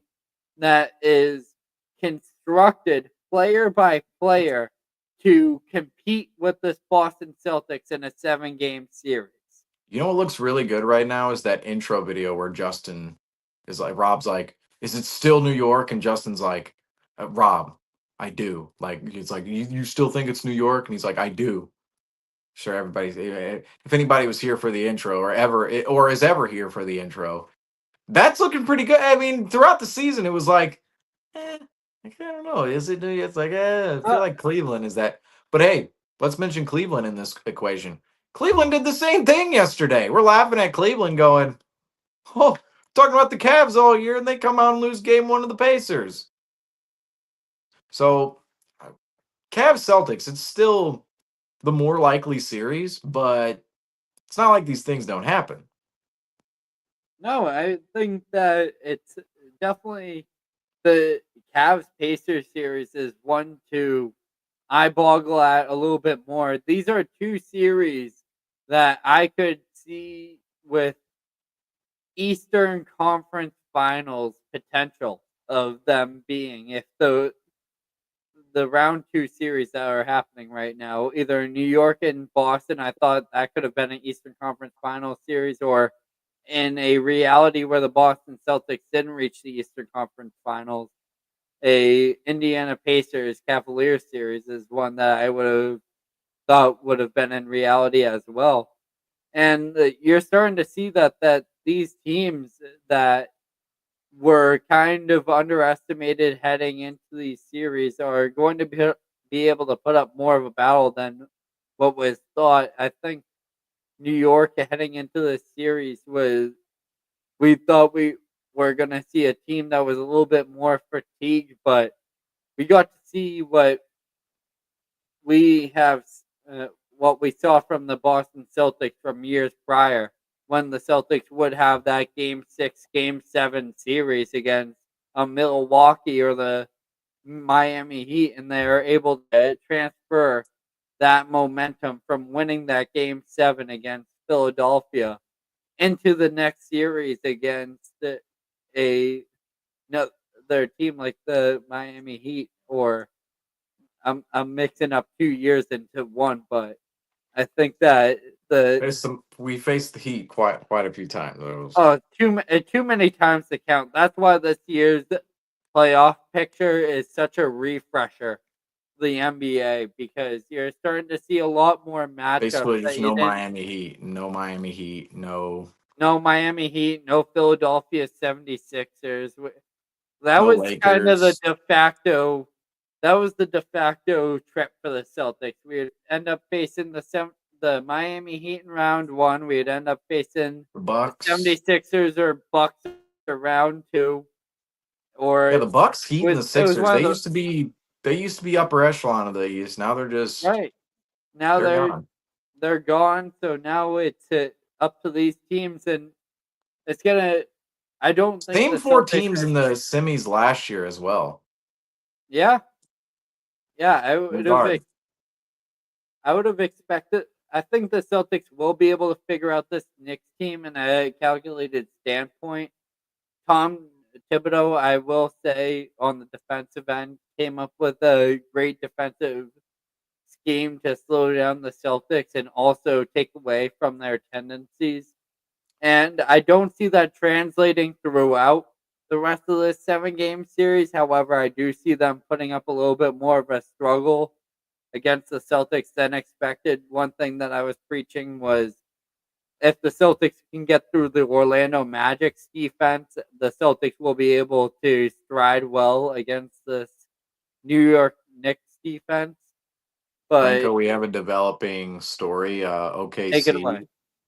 OKC is up 1 point with 37 seconds left, and Denver has the ball. Let me know when you want to start doing a play-by-play for us. Well, I can't, because apparently the stream, this is when everybody is hopping on the stream at the same time to like, oh, the game's a 1 point game. It's like, yep, and now the servers are overloaded. Well, I was gonna say, I mean, if the Thunder lose, that is 3 top seeds in a row losing at home.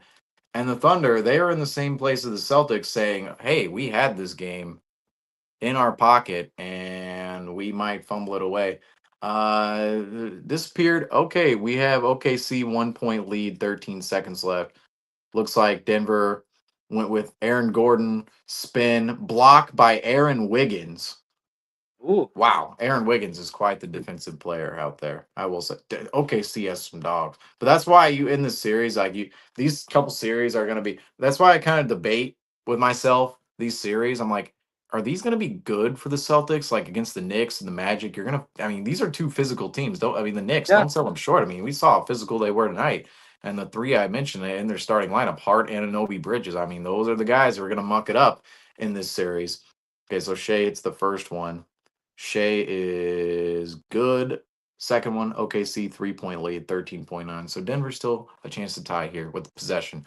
But OKC is going to be another one of those teams. If the Celtics make the finals later on down the line, OKC could be a squad in which That's another physical. That's going to be the most daunting matchup for the C's. And I wonder. I debate with myself: are these series good for the Celtics from the standpoint of they're good, getting good reps in terms of their physicality? So many people had the take of, oh, the Magic series was so good for the Celtics because they're getting beat up out there and they're getting shown physicality and they're shown a level of physicality they'll have to see later on in the playoffs, and this is going to be good for the Celtics. And it's like I don't. It's like, is it really? It's like they're just like I heard Cedric Maxwell talk about it the other day. He was saying, no, it just seems like they're getting beat up out there. It just seems like they're. It's like, why would you want to get beat up as much as humanly possible before I'm the gonna. worst I'll fight you're ever going to fight in your life, or I'll the say most this. physical? Like, I why would don't. you want to take beating after beating after beating No, before and the taking Celtics. potentially the worst beating that you're ever going to take? Like, wouldn't you withstand it harder? Like, I can see, like, obviously practice, it doesn't make perfect, but it puts you towards perfect. I want to strive for that. But then it's like, where's the line in terms of the physicality? It's like, where's the line within the I'll series? I'll say this that Or I within how I've good never seen this it is for a team. no this version of the Celtics isn't one that I've ever All right, seen here we as go. a tough Denver inbounding, physical team. 13 seconds left. Oh, and we got a foul immediately. Okay, okay, see a Who's foul going to the again. line? We have Jokic going to the line with 12 point. I think this either OKC had a foul to give or they're not allowing Denver to get a three. Okay, so yes. So they were out of fouls. They're in the bonus. OKC or Denver's in the bonus. So Jokic going to the line for 2 free throws, down 3. This is what I hate about. Okay, this is what I hate about. Like, can we just talk about this for 2 seconds? Two things we'll have to get to before shutting out the show here. Number one, KP still. KP and Hauser went out with injuries tonight. Should mention that on this broadcast because pretty important. We'll talk about it here in a second. And Derek White and his performance tonight. But Jokic, 41 points, 22 rebounds tonight. This is what I hate about basketball. Okay, right now, Like, the how Nuggets are can shooting 2 Tatum free compete for throws, down MVP? 3. This makes the game a slog fest. All right? All right. Okay, so to everybody out there, watching the NBA every night, you can pick up certain trends. A trend I see consistently, now we're at a commercial break. This is a trend I see consistently, timeouts and sitting down the stretch. Like, oh, Gatorade and clipboards and water bottles. Like, how exciting, amazing. I just think of that Paul George commercial. Like, just like Paul George commercial, but they're all just sitting on the bench constantly. It's like, it's not even, you don't even get the shot. But, you see some certain trends happen. And this is one that I just cannot, I cannot support from an NBA's perspective. So I feel like a team, they should be punishing teams for what OKC is doing right now. And every team does it. It's not an OKC thing or anything like that. But, okay, OKC, they're up 3 with 13 seconds left. Denver has the ball. So what is Denver going to naturally do? Well, they're going to go for a 3-point shot. Well, what does OKC do in that situation with Denver in the bonus? Well, they're just going to foul on the floor and send Denver to the line for 2. And we see that all the time. If you're up 3 with 15 seconds left, 20 seconds left, and the other team gets the ball, instead of letting them take a 3-point shot, which could actually tie the game, just let them shoot free throws. Then you have to execute the inbound, hit your free throws because they're going to foul you because you're up in the game and you can just run the clock out. Hit your free throws, do the same thing. You're basically just doing the same thing, running off the seconds by sometimes milliseconds. I mean, sometimes tenths of Right, seconds. that's You're going all you need. like, we're running off seconds here. And it just becomes a total slogfest. Wow, wide open bucket to the rim. I guess Denver wanted to give that up. I don't know. I'm guessing that was the case, but it's just I think the NBA should find a. It's easy. If you do that down the stretch, they get 3 free throws or technical. Like the NBA can do something very easily to fix that, where they instead of a team fouling, hitting free throws, fouling, hitting free throws, fouling, and never letting a team shoot a 3. That was what we saw tonight from the Celtics and Knicks. I'm trying to think of what it was down. It was in the. I shouldn't say. It was. Let me think about when this came in the game. It was down the stretch in overtime. And remember, Jaylen Brown was trying to throw up a 3. and Karl Anthony Towns fouled him on the floor, and he barely got it right when he was on the floor. It's like, oh, he was going up with it, or he wasn't quite going up with it, but got him. Then he went up with it. Yeah. But that was an occasion where it was a foul to give, so they gave that foul, and it was on the floor.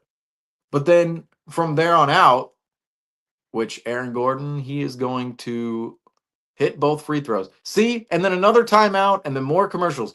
We've been here on this broadcast for about 5, 6, 7 minutes now, and 4 seconds has gone by in this game. It's all about marketing. But that is the issue right there at the end of games. Like, I understand why the NBA might not take it away because it's like a huge ad spot and like, let's face it, the commercials, all the presentation, the ad reads, everything that comes down the stretch, especially when people are tuned in. Like, people are tuned in to that, like, last portion, last moment of a game. You know, word gets out on Twitter. Oh, Legion Hoops or whoever sends it out. Word gets out on Twitter, and then you see everybody flocks towards the streams and their TVs and turns on the game. And what happens? Oh, timeout, foul, commercials, and you see all these advertisements. But it's a problem down the stretch the NBA needs to address. It's when you're up 3, under 24 seconds, you're just fouling, hitting free throws, fouling, hitting free. There's no basketball played after that. It's just fouling, hitting free throws. And one team is at a supreme disadvantage. And what they're hoping for is, well, the team up 3, they're gonna miss a free throw. Like, if they miss a free throw, that's why free throws are so crucial down the stretch of games, and especially at that point in time, because if we miss a free throw, that's when that game plan falls apart. But the other team, the Nuggets right now, they're essentially looking at this going, we need OKC to miss a free throw, or we need to get a wide open shot where we are just not even close. One of our guys isn't even close to an OKC defender, and he can huck up a 3, because that's the only way Denver can tie up this game, is either OKC misses a free throw, OKC turns it over off the inbound. So it's like these little stretches at the end of games, I mean, they're quite simple. It's about hitting free throws, it's about fouling in the right spots, it's about inbounding. Those are the three things down the stretch in which teams really need to hit at and hit home with, especially in this occasion right here. OKC up 1, going to the line with 9 seconds left. So, I mean, we're talking about it here on this broadcast, how long it's taking for this game to play out here. But let's talk about more Celtics Knicks action and not. We'll update people on the end of this game as it's going along. But in terms of the fouling and Chet Holmgren misses a free throw. So guess what? Denver will be playing out this next possession because OKC can no longer foul. We were just talking about that, folks. It's the script writer. We were just talking about this. If OKC misses a free throw, that's when Denver. Oh, but he misses a second one. All Denver needs is a bucket. Aaron Gordon, 3. Good. Oh my goodness. Wow. Denver with the lead. No, Denver wins it. 121-119 over the Oklahoma City Thunder. Wow. Aaron Gordon, second game winner of the playoffs. OKC loses game 1 at home to the Denver Nuggets. Congratulations to the Denver Nuggets. Wait, hold up. All right, so where's this? Hold up. So Congratulations. All the top tiered teams lost in the first round of the series. Does that make us feel better, Celtics Nation? Does that make us feel better? The Nuggets beat the Thunder tonight. Does that? Aaron Gordon, wow, misses the second one. They almost don't get the rebound. There's 3 Nuggets who come out, and then he takes a 3. All they needed was a bucket. Westbrook, he drives towards the rim, kicks it out towards Aaron Gordon. He hits that 3. But man, the rebounding and then the transition for the Nuggets, wow, that went so quick. We went from OKC. We're talking about, the Nuggets, they have to hope for OKC to miss a free throw. Well, they missed 2 free throws, and Aaron Gordon just hits another game winner. That's 2 game winners for Aaron Gordon in the playoffs this year. He's having himself a memorable playoff run here. Wow. Wow, you know why couldn't that have happened against the Minnesota Timberwolves a couple weeks ago? I just don't know. Wow, wow, live on stream here too. Live on stream, we covered that. Yeah, Wow, that wow, was that happened. Wow, you just I'm got in your play. disbelief. You just got We your almost started talking play-by-play about the experience. Celtics again. Yeah, I. It's just a. I think these series Shout out are to the Nuggets. a lot more equal than a lot of people would have expected. I think that we're going to be seeing a lot of these teams come out of round two, whether it's a 5 game, 6 game, 7 game series. I think that there's not going to be any teams that purely dominate throughout the entire series. You look at the Celtics Knicks series, that's going to be a series that where I expect the Celtics will be able to get their feet under themselves and be able to start to run away with the series. I think that getting a win in game two will be absolutely a necessity compared to anything else. I'm more concerned about the Boston Celtics winning at home than they are winning on the road in New York, which is very, very concerning for me as a Bostonian who understands the application of home court advantage and seeing that foreplay within your court is something that the Celtics kind of could have taken full advantage of, but that spark has really went away, and it's due to the fact that the team isn't able to get the same amount of intense fans rather than the ones with deep pockets in the building. You're not getting the guys from the Southie bars sitting in the low seats screaming their lungs out. You're getting the guys who don't even want to stand up when the Celtics hit a big three in the game to switch the transition. They'll just do this in their courtside seats. Won't even want to put on the T-shirts as all the Hey, NBA Twitter OKC, has give the been OKC attacking them crowd, for. give the OKC crowd credit. I think they're the one playoff venue where you see the shirts unanimously worn. Yeah, well, Otherwise, it's like, oh, it is getting worse. Somebody just did a video on it. It is definitely, it's like, woo, the Golden I State mean, crowd is a little rough right now. The San Francisco crowd, not as good as Oakland. oh, and everyone that thinks that they're everyone that's in TD Garden who has season tickets right now is just buying them as an asset right now, not just because they care about the team. They'd rather be there for the amount that they can gain within tax withdrawals, and that they can use these Celtic seats as tax write-offs as meetings. But back to the point, if you're back to the series that are going on, you look at the Cavaliers Indiana Pacers series, that's a series that can end up going into 7 games.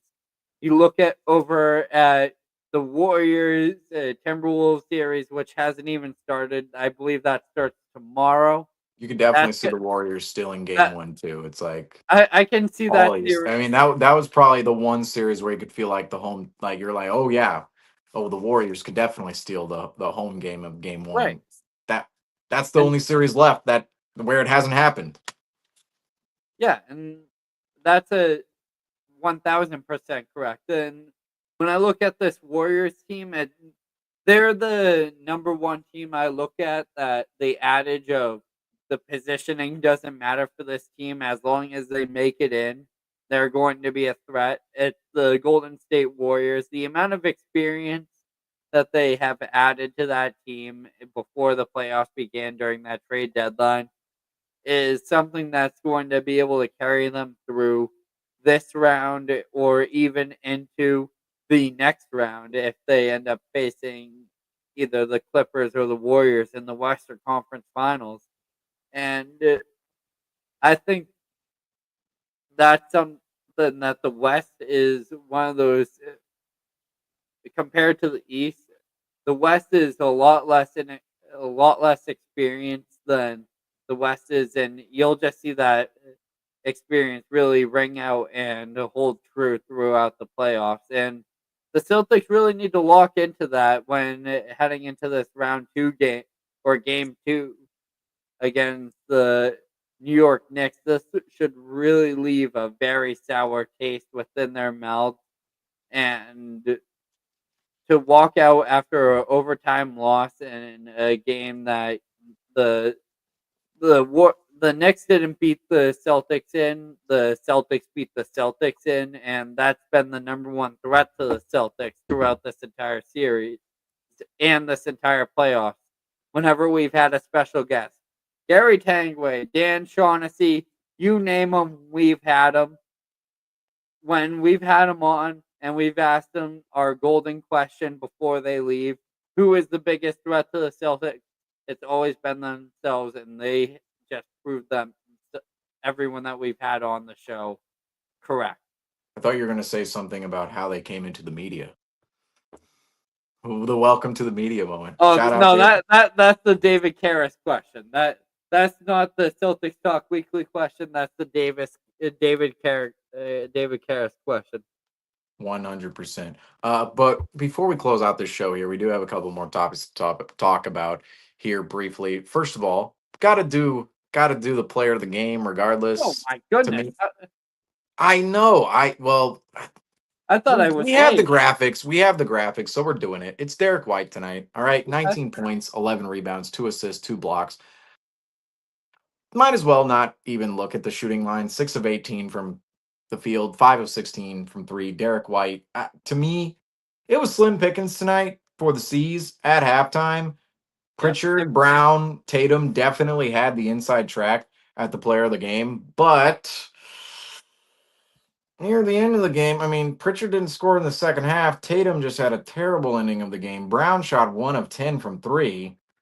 Slim pickings. Drew Holiday, 16 points tonight, 6 rebounds.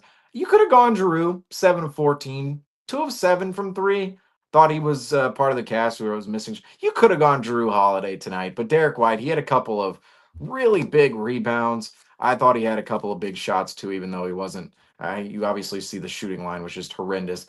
Derek White, Drew Holiday, they certainly deserve some praise for the roles they played. If you're looking at some of the problems of the Celtics right now, Derek White and Drew Holiday, thankfully, we're not talking about them needing to turn up their game as we were in the regular season. I think that's certainly an advantage the Celtics could see as this series goes on is, yes, Derek White and Drew Holiday, they're actually playing well right now. But Franco, talking about Derek White here real quick.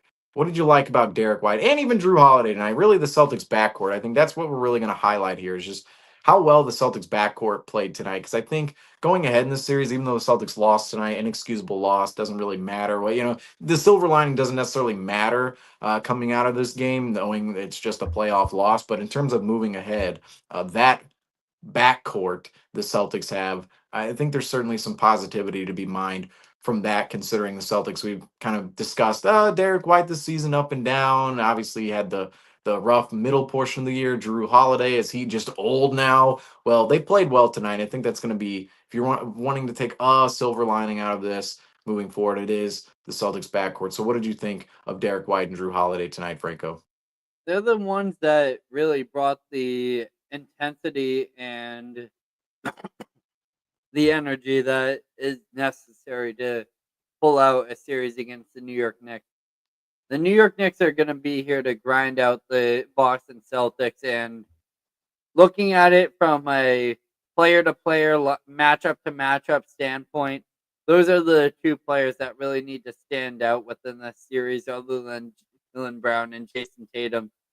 And we'll know that their games are on the horizon for them when it comes to them, because getting those two players acclimated are just going to open up the world for those opportunities for Jaylen Brown and Jason Tatum to find those mismatches. But looking at the three wings for New York, you have Josh Hart, OG Anunoby, and Mikal Bridges, who are all three very solid defenders, and that kind of leaves one player open, whether it's going to be Derek White or Drew Holiday on the matchup of a Jalen Brunson or a Miles McBride. And I think that is something the Celtics will continue to take advantage of throughout this series. But isolating those guys and being able to get their key contributions is going to be what sets the Celtics apart from the New York Knicks, is getting those talented uh, act, possessions out of Drew Holiday and Derek White, because you look at Jalen Brunson, he's the main facilitator of the New York Knicks offense. You're seeing the entire offense flow within him, and if not, it's through the pick and pops that they were able to organize with Carl Anthony Towns on the opposite end. And being able to take those guys out of the game really leaves a blank spot for the New York Knicks and forces guys like OG Anunoby and Mikal Bridges or Josh Hart to step up and be those key scorers. And probably 6 out of 7 games of a series, I would rather them be the key contributors, and I would take the Celtics in that game if those guys are the ones putting up the majority of the shots for the New York Knicks almost any day of the week. But the getting that transitional offense is starting to flow all starts with the guards, and also it comes alongside the playmaking. When you saw the Celtics offense reach a standstill during the third and fourth quarter, it was because it wasn't because the ball wasn't moving. It was because the ball wasn't moving to the right people at the right times. You saw Derek White and Drew Holiday forcing up shots. You saw Jason Tatum taking shots off the dribble, which is never a good situation to see when Jason Tatum isn't matched up in just a one-on-one mismatch, which is usually what is caused by Derek White or Drew Holiday, because they usually can draw the double or create a slide that it creates an opportune time for the defense. And I'm looking for this team to take a more physical approach, and the guards are going to be what really set that apart, because one of them is going to end up having a mismatch on them any way you cut it. But you're going to see the Boston Celtics be able to take advantage once one of those guys are able to lock on, and Derek White being able to bring a little bit of his scoring prowess, 19 points, not enough for what we want to see for the Celtics to pull out a game when Jason Tatum and Jaylen Brown aren't contributing to their full factor. That's when you're starting to look at the guy Kristaps Porzingis to step up, who had a whopping 0 points. Well, let's mention Kristaps Porzingis tonight, because there may be some concern here with Kristaps, maybe more so Sam Hauser. We're going to bring up some injury updates here real quick. Who do we want to hit on first? I mean, Kristaps Porzingis. So this was Joe Mazzulla on Kristaps Porzingis, and how Kristaps, was leaving with an injury. It seemed like we have a little bit of a typo there. So obviously it impacts the game with his ability on both ends of the floor. It's not an excuse. We had plenty of opportunities. Hopefully he's ready to go for game 2. That's from Joe Mazzulla on Kristaps Porzingis. But we also have an update on Sam Hauser. Now this one is a little more concerning. Now, let's mention with Kristaps Porzingis, he exited the game at halftime with an illness. So Kristaps Porzingis, I don't know what that is. Like what has he illness. got? Like he missed 9 of 10 games with an illness earlier this year. Malaria? Like I don't know what it is. Like I don't know what it is. Like I'm assuming it's a stomach bug. No, it's like I don't understand how NBA players get stomach bugs as often as they do. No, I've had some bad Taco Bell here and there. Happy Cinco de Mayo. But that's right, happy Cinco, folks. But it's just like I think this is beyond a illness, and from what we were conspiring when we put the tinfoil hats on when this injury was first brought to us as a undiagnosed viral illness.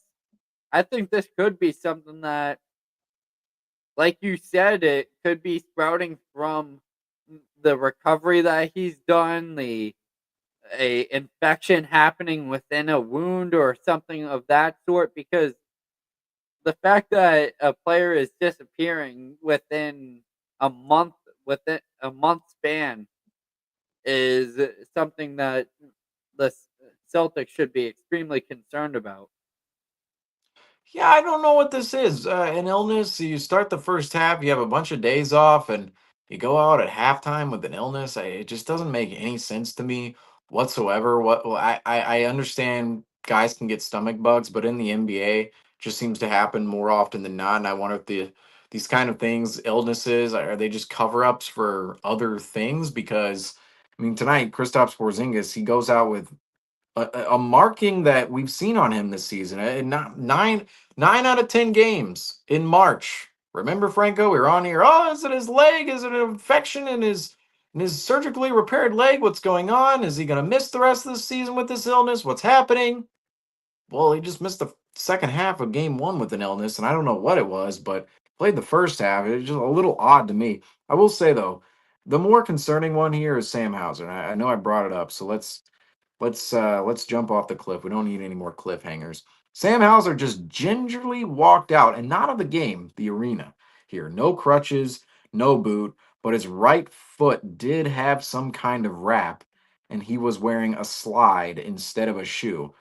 I'm Ankle going to roll. go ahead and say that doesn't look great for game two here, Franco. I'm going to No. go ahead and say Next man up. great, Torrey no Craig, crutches, no welcome to the boot. rotation. Baylor Shireman, Torrey Craig, here we go. No crutches, no boot. I will say, I might just be the cutting of Sam Hauser from the rotation. We might not even replace him. We might just play 7 guys. But no crutches, no boot.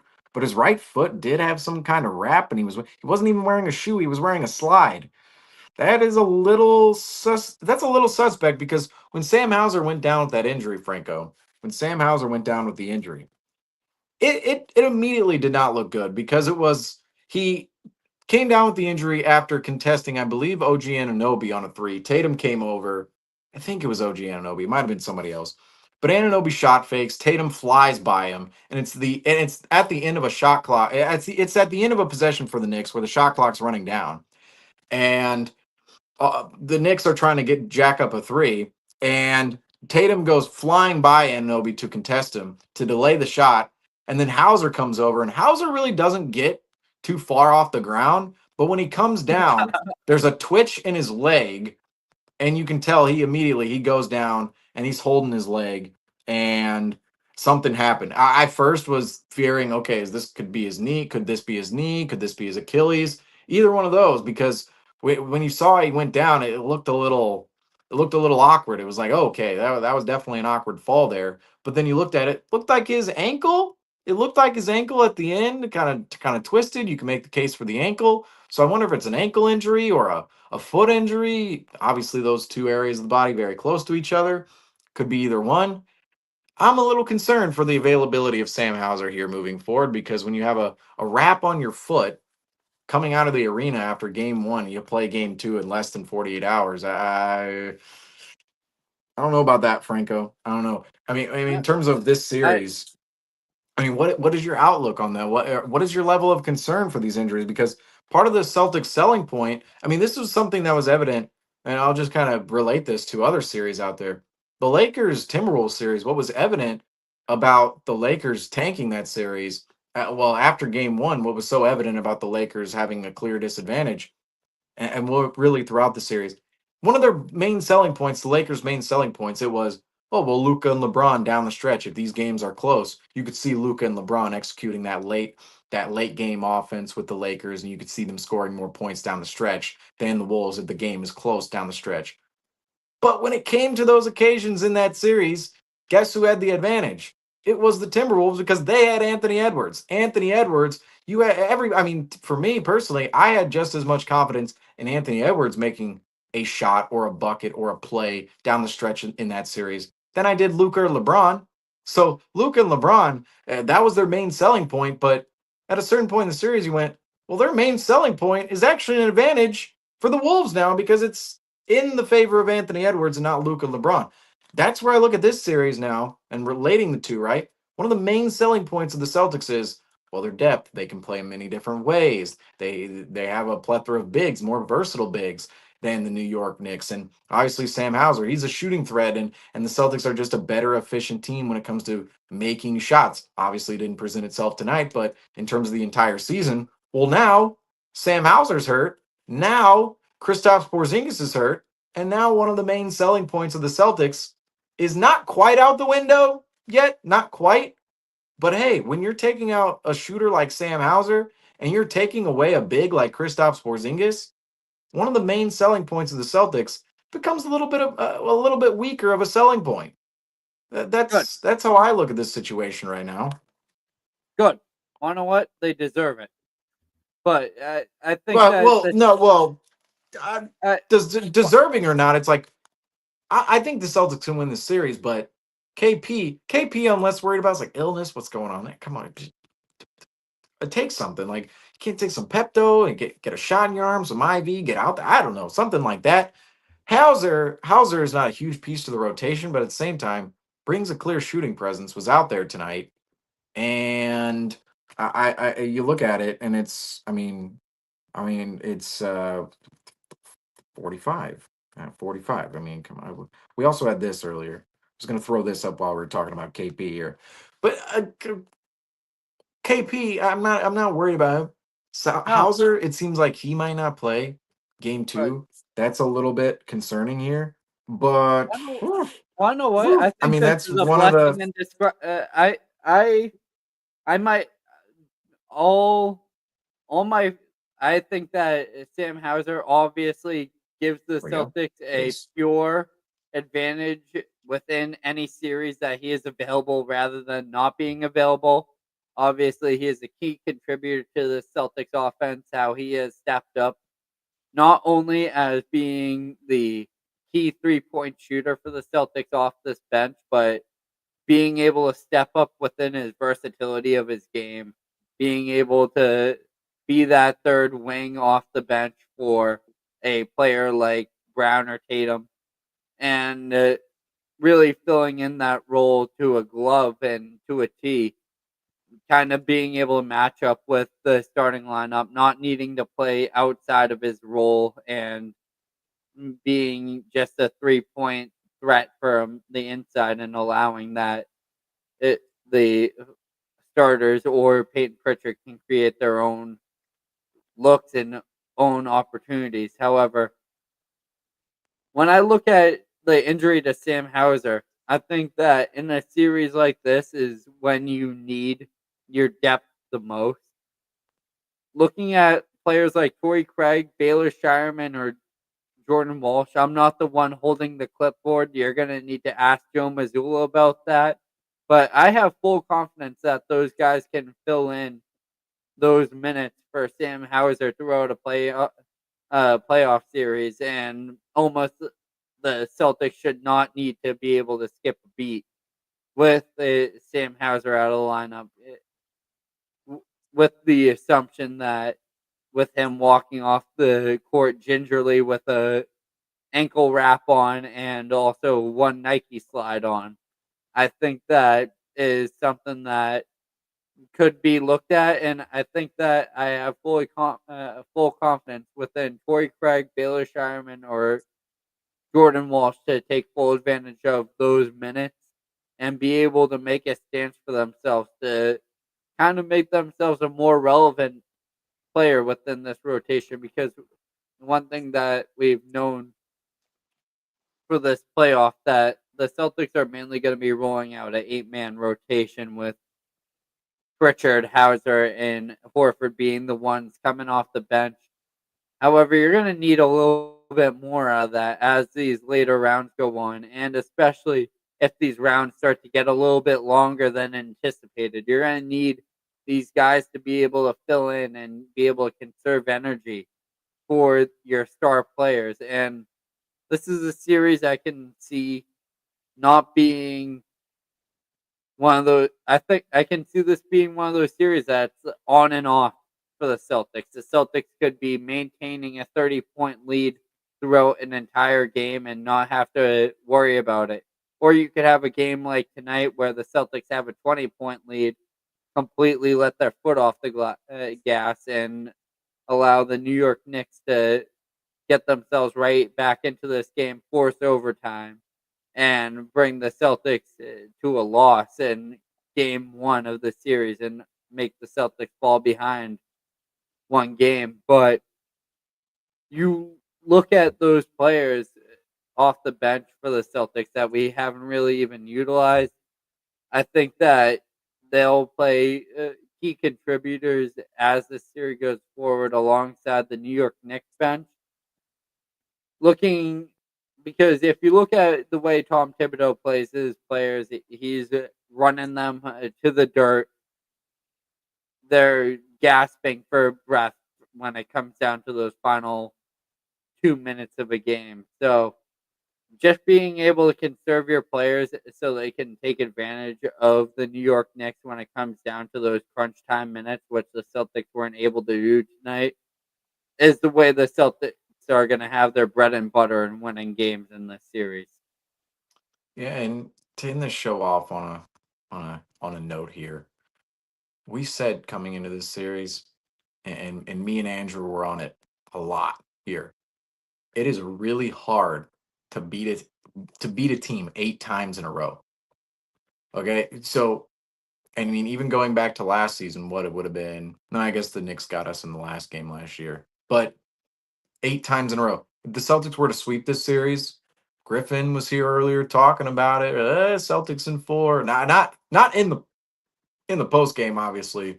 Last night on the Rivals Showdown, a little first take segment there. He was all about Celtics in 4 and the preview. But me and Andrew were both sitting there going, it's really hard to beat a team 8 times in a row, right? We beat them 4 times in the regular season. 3 of those times, no OG Anunoby in the lineup. And then the 4th time was an overtime game. So the last 2 games have been overtime games between the Celtics and Knicks. And the last game at the Garden, people can point at and go, oh, well, the Celtics ended the season and they already had their 2 seed rep. Anybody remembers that game in New York on that night in early April? That was an intense game. That was a little precursor to the playoffs. That was a little ramp up to the playoffs for both teams, knowing, all right, turn up the playoff intensity tonight. It's MSG. People are watching. This is still a big game in New York. We're still getting paid millions of dollars to play this game. And each team came out, played competitively. That game went to overtime. The Celtics won it there. And you see how thin the margins can be. Obviously, tonight was overtime as well. But the last 2 games could have went both the Celtics' way, could have went both the Knicks' way. One went the Celtics' way, one went the Knicks' way. I would sure we would like to see that flipped around. We would have rather lost in the regular season and won tonight because that regular season result just didn't matter towards anything other than spirit. We talked about coming in here. I remember coming in here with Robin saying this was a good spiritual win tonight. Didn't really mean anything analytically, but it's a good spiritual win. Would have been nice to see those flipped around, but just knowing the records between these 2 teams, the Celtics coming in with a 4-0 record over the New York Knicks, it was bound to happen in this series at some point in time where the Celtics inevitably drop a game. Now, according to the betting markets, the Celtics would win 9 out of 10 games against the New York Knicks. So technically coming into the series, like maybe you could have made a case that they didn't drop a game if you really wanted to make a case for that. But realistically, in real life and basketball, it is hard to beat a team 8 times in a row, especially 4 times in a row in the NBA playoffs. So the Celtics losing a game to the Knicks was bound to happen in this series. It's just unfortunate the way it happened in game 1, and it came with the Celtics losing home court advantage in this Eastern Conference Semifinals series. We have a lot of comments here tonight that are just very, I mean, I'm sure throughout this series, Franco, we're gonna get a plethora of pretty interesting comments. Pretty interesting comments. I mean, they're gonna be all over the place. I mean, you can't back off it. I told Griffin yesterday, I mean, we had the New Yorkers in here. It was about standing on business. He was Celtics in 4. Also, Griffin, I don't know if you heard about this. He'll be wearing a New York hat the next broadcast because he made a bet, Celtics in 4 with a T yesterday, and it's not happening. It's not Well, happening. guess what? So, Griffin's not on but the here's the thing. You podcast for said the you're the rest king of of New the series. York. You said you were the king of New York. So I'm saying y'all had to stand on business here. But here's the thing. I'm confident in our what? basketball team that they'll back y'all up. Maybe not Griff with his bet because that was a little ludicrous. But for you, king of New York, maybe. Know what? That's why I'm here. I wasn't even supposed to be on this post game show. I was working until around 11 o'clock tonight. I literally just got home off the clock. But want to know what? I had to take it on the chin. I had to eat the loss because I've been ready for this raw for the New York Knicks. But guess what? The Celtics weren't, and I just don't think that the Celtics can really take this at. New York is the series that needs to be taken serious just because of the fact that they take this series as seriously as they do. This isn't a team that's going to fold. This isn't a team that thinks that is creating a fantasized pipe dream like a Orlando Magic fan would if they were thinking that the Orlando Magic were going to be able to escape round one with a victory over the Boston Celtics. Is society more objective nowadays, by the way? Because I feel like every single person we've talked to what, 8, 9 different, like eight or nine different people connected with opponents this year, whether it was the Magic or the Knicks this playoff run already. All of them pretty well have an objective opinion about these series. I'm maybe not a little shocked because I, expect some of these media people especially to be objective, right? But we don't how many Kool-Aid drinkers have we really seen out here? I mean, if you look at us, we're the number one Kool-Aid drinkers, and we I only was just get to about to get say, away. I'm like, really? We're the Griffin Celtics in 4, and all of our. I mean, Quincy and Griffin were just going at it yesterday about the Jalen Brunson and the Knicks and the Celtics and how much better the Celtics are than they. And it's like, yeah, no, I agree with that. When you just said it, I was like, I was thinking that in my mind, going, I feel like everybody's been drinking the Kool-Aid on the Celtics, including us. I mean, that we are the main drinkers of any Kool-Aid, and it's We're the Celtics fresh. Kool-Aid. It's never We're the Magic fresh Kool-Aid. squeeze. It's never Knicks Kool-Aid. Yeah, and we're bursting through the wall. We better do that in game 2, by the way. We better do that in game 2. Also on TNT right now. Celtics Knicks highlights on TNT as we're speaking. And they're showing a lot of step back threes, and just a lot of horrible things from the Boston Celtics offense. But unfortunately, the Boston Celtics we see here tonight, 105-108 in overtime. Yeah. Going into Enjoy game it. 2, Going into Enjoy game it, 2, sure. the Celtics, they have to come out with more intensity. I thought the Celtics actually played well in that first half, for as putridly as they shot Yeah. throughout this game. The Celtics were winning the margins. They were winning the rebounding margin. They were winning the field goal, field goal attempt disparity between the two teams. The Celtics were winning within the little margins of this game. They didn't turn the ball over in the second quarter. They took that 10-point lead. They took the 20-point lead in the third quarter.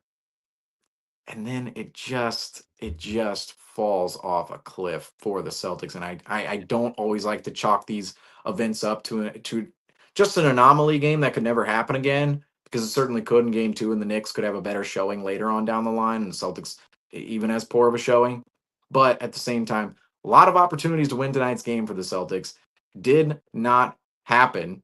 And going ahead, I do expect the Celtics to be a lot better. I expect themselves to play a lot more like they did in that first half. I think this does give the team a little bit of a kick in the ass and some urgency, because 1000%.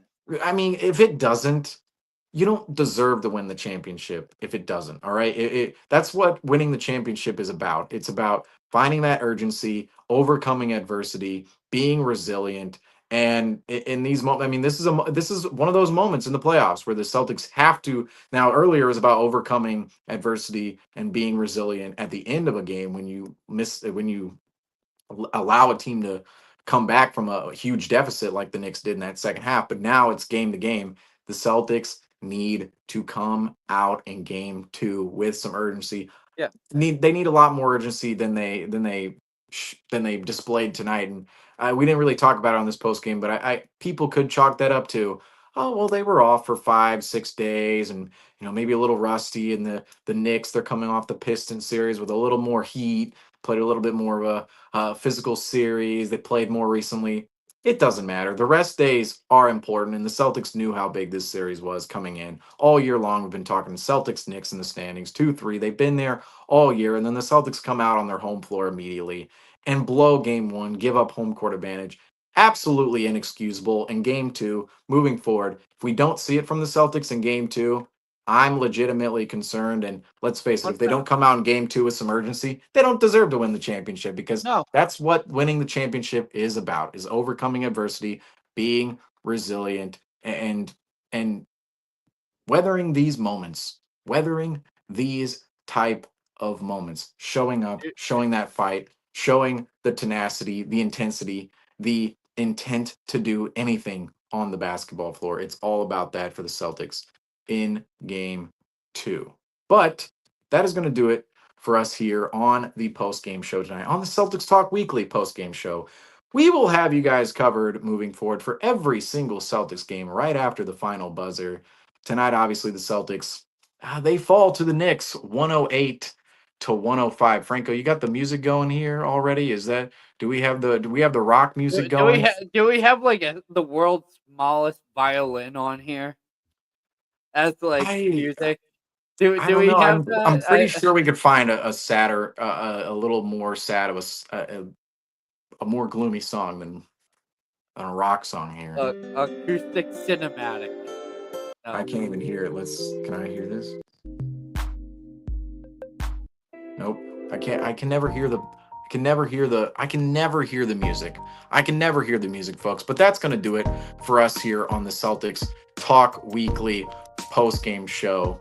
I am your host, Seamus Zarlingo. Alongside of me tonight, Nick Franco. Griffin Aldrich was also here earlier. We will have you guys covered for game 2 when that comes up on the horizon. We're live after every single Celtics game, so don't forget to go check out the channel, subscribe, like, follow, go watch all of our content, our lovely content put out every day out there. We're still Every on the everyday trend, every single Celtics Talk day. Weekly, but we do this on the daily. Exactly. But that's going to do it for us tonight, folks. Thank you all for watching. I'm your host, Seamus Zarlingo, alongside of me, Nick Franco. And as I always say, go Celtics.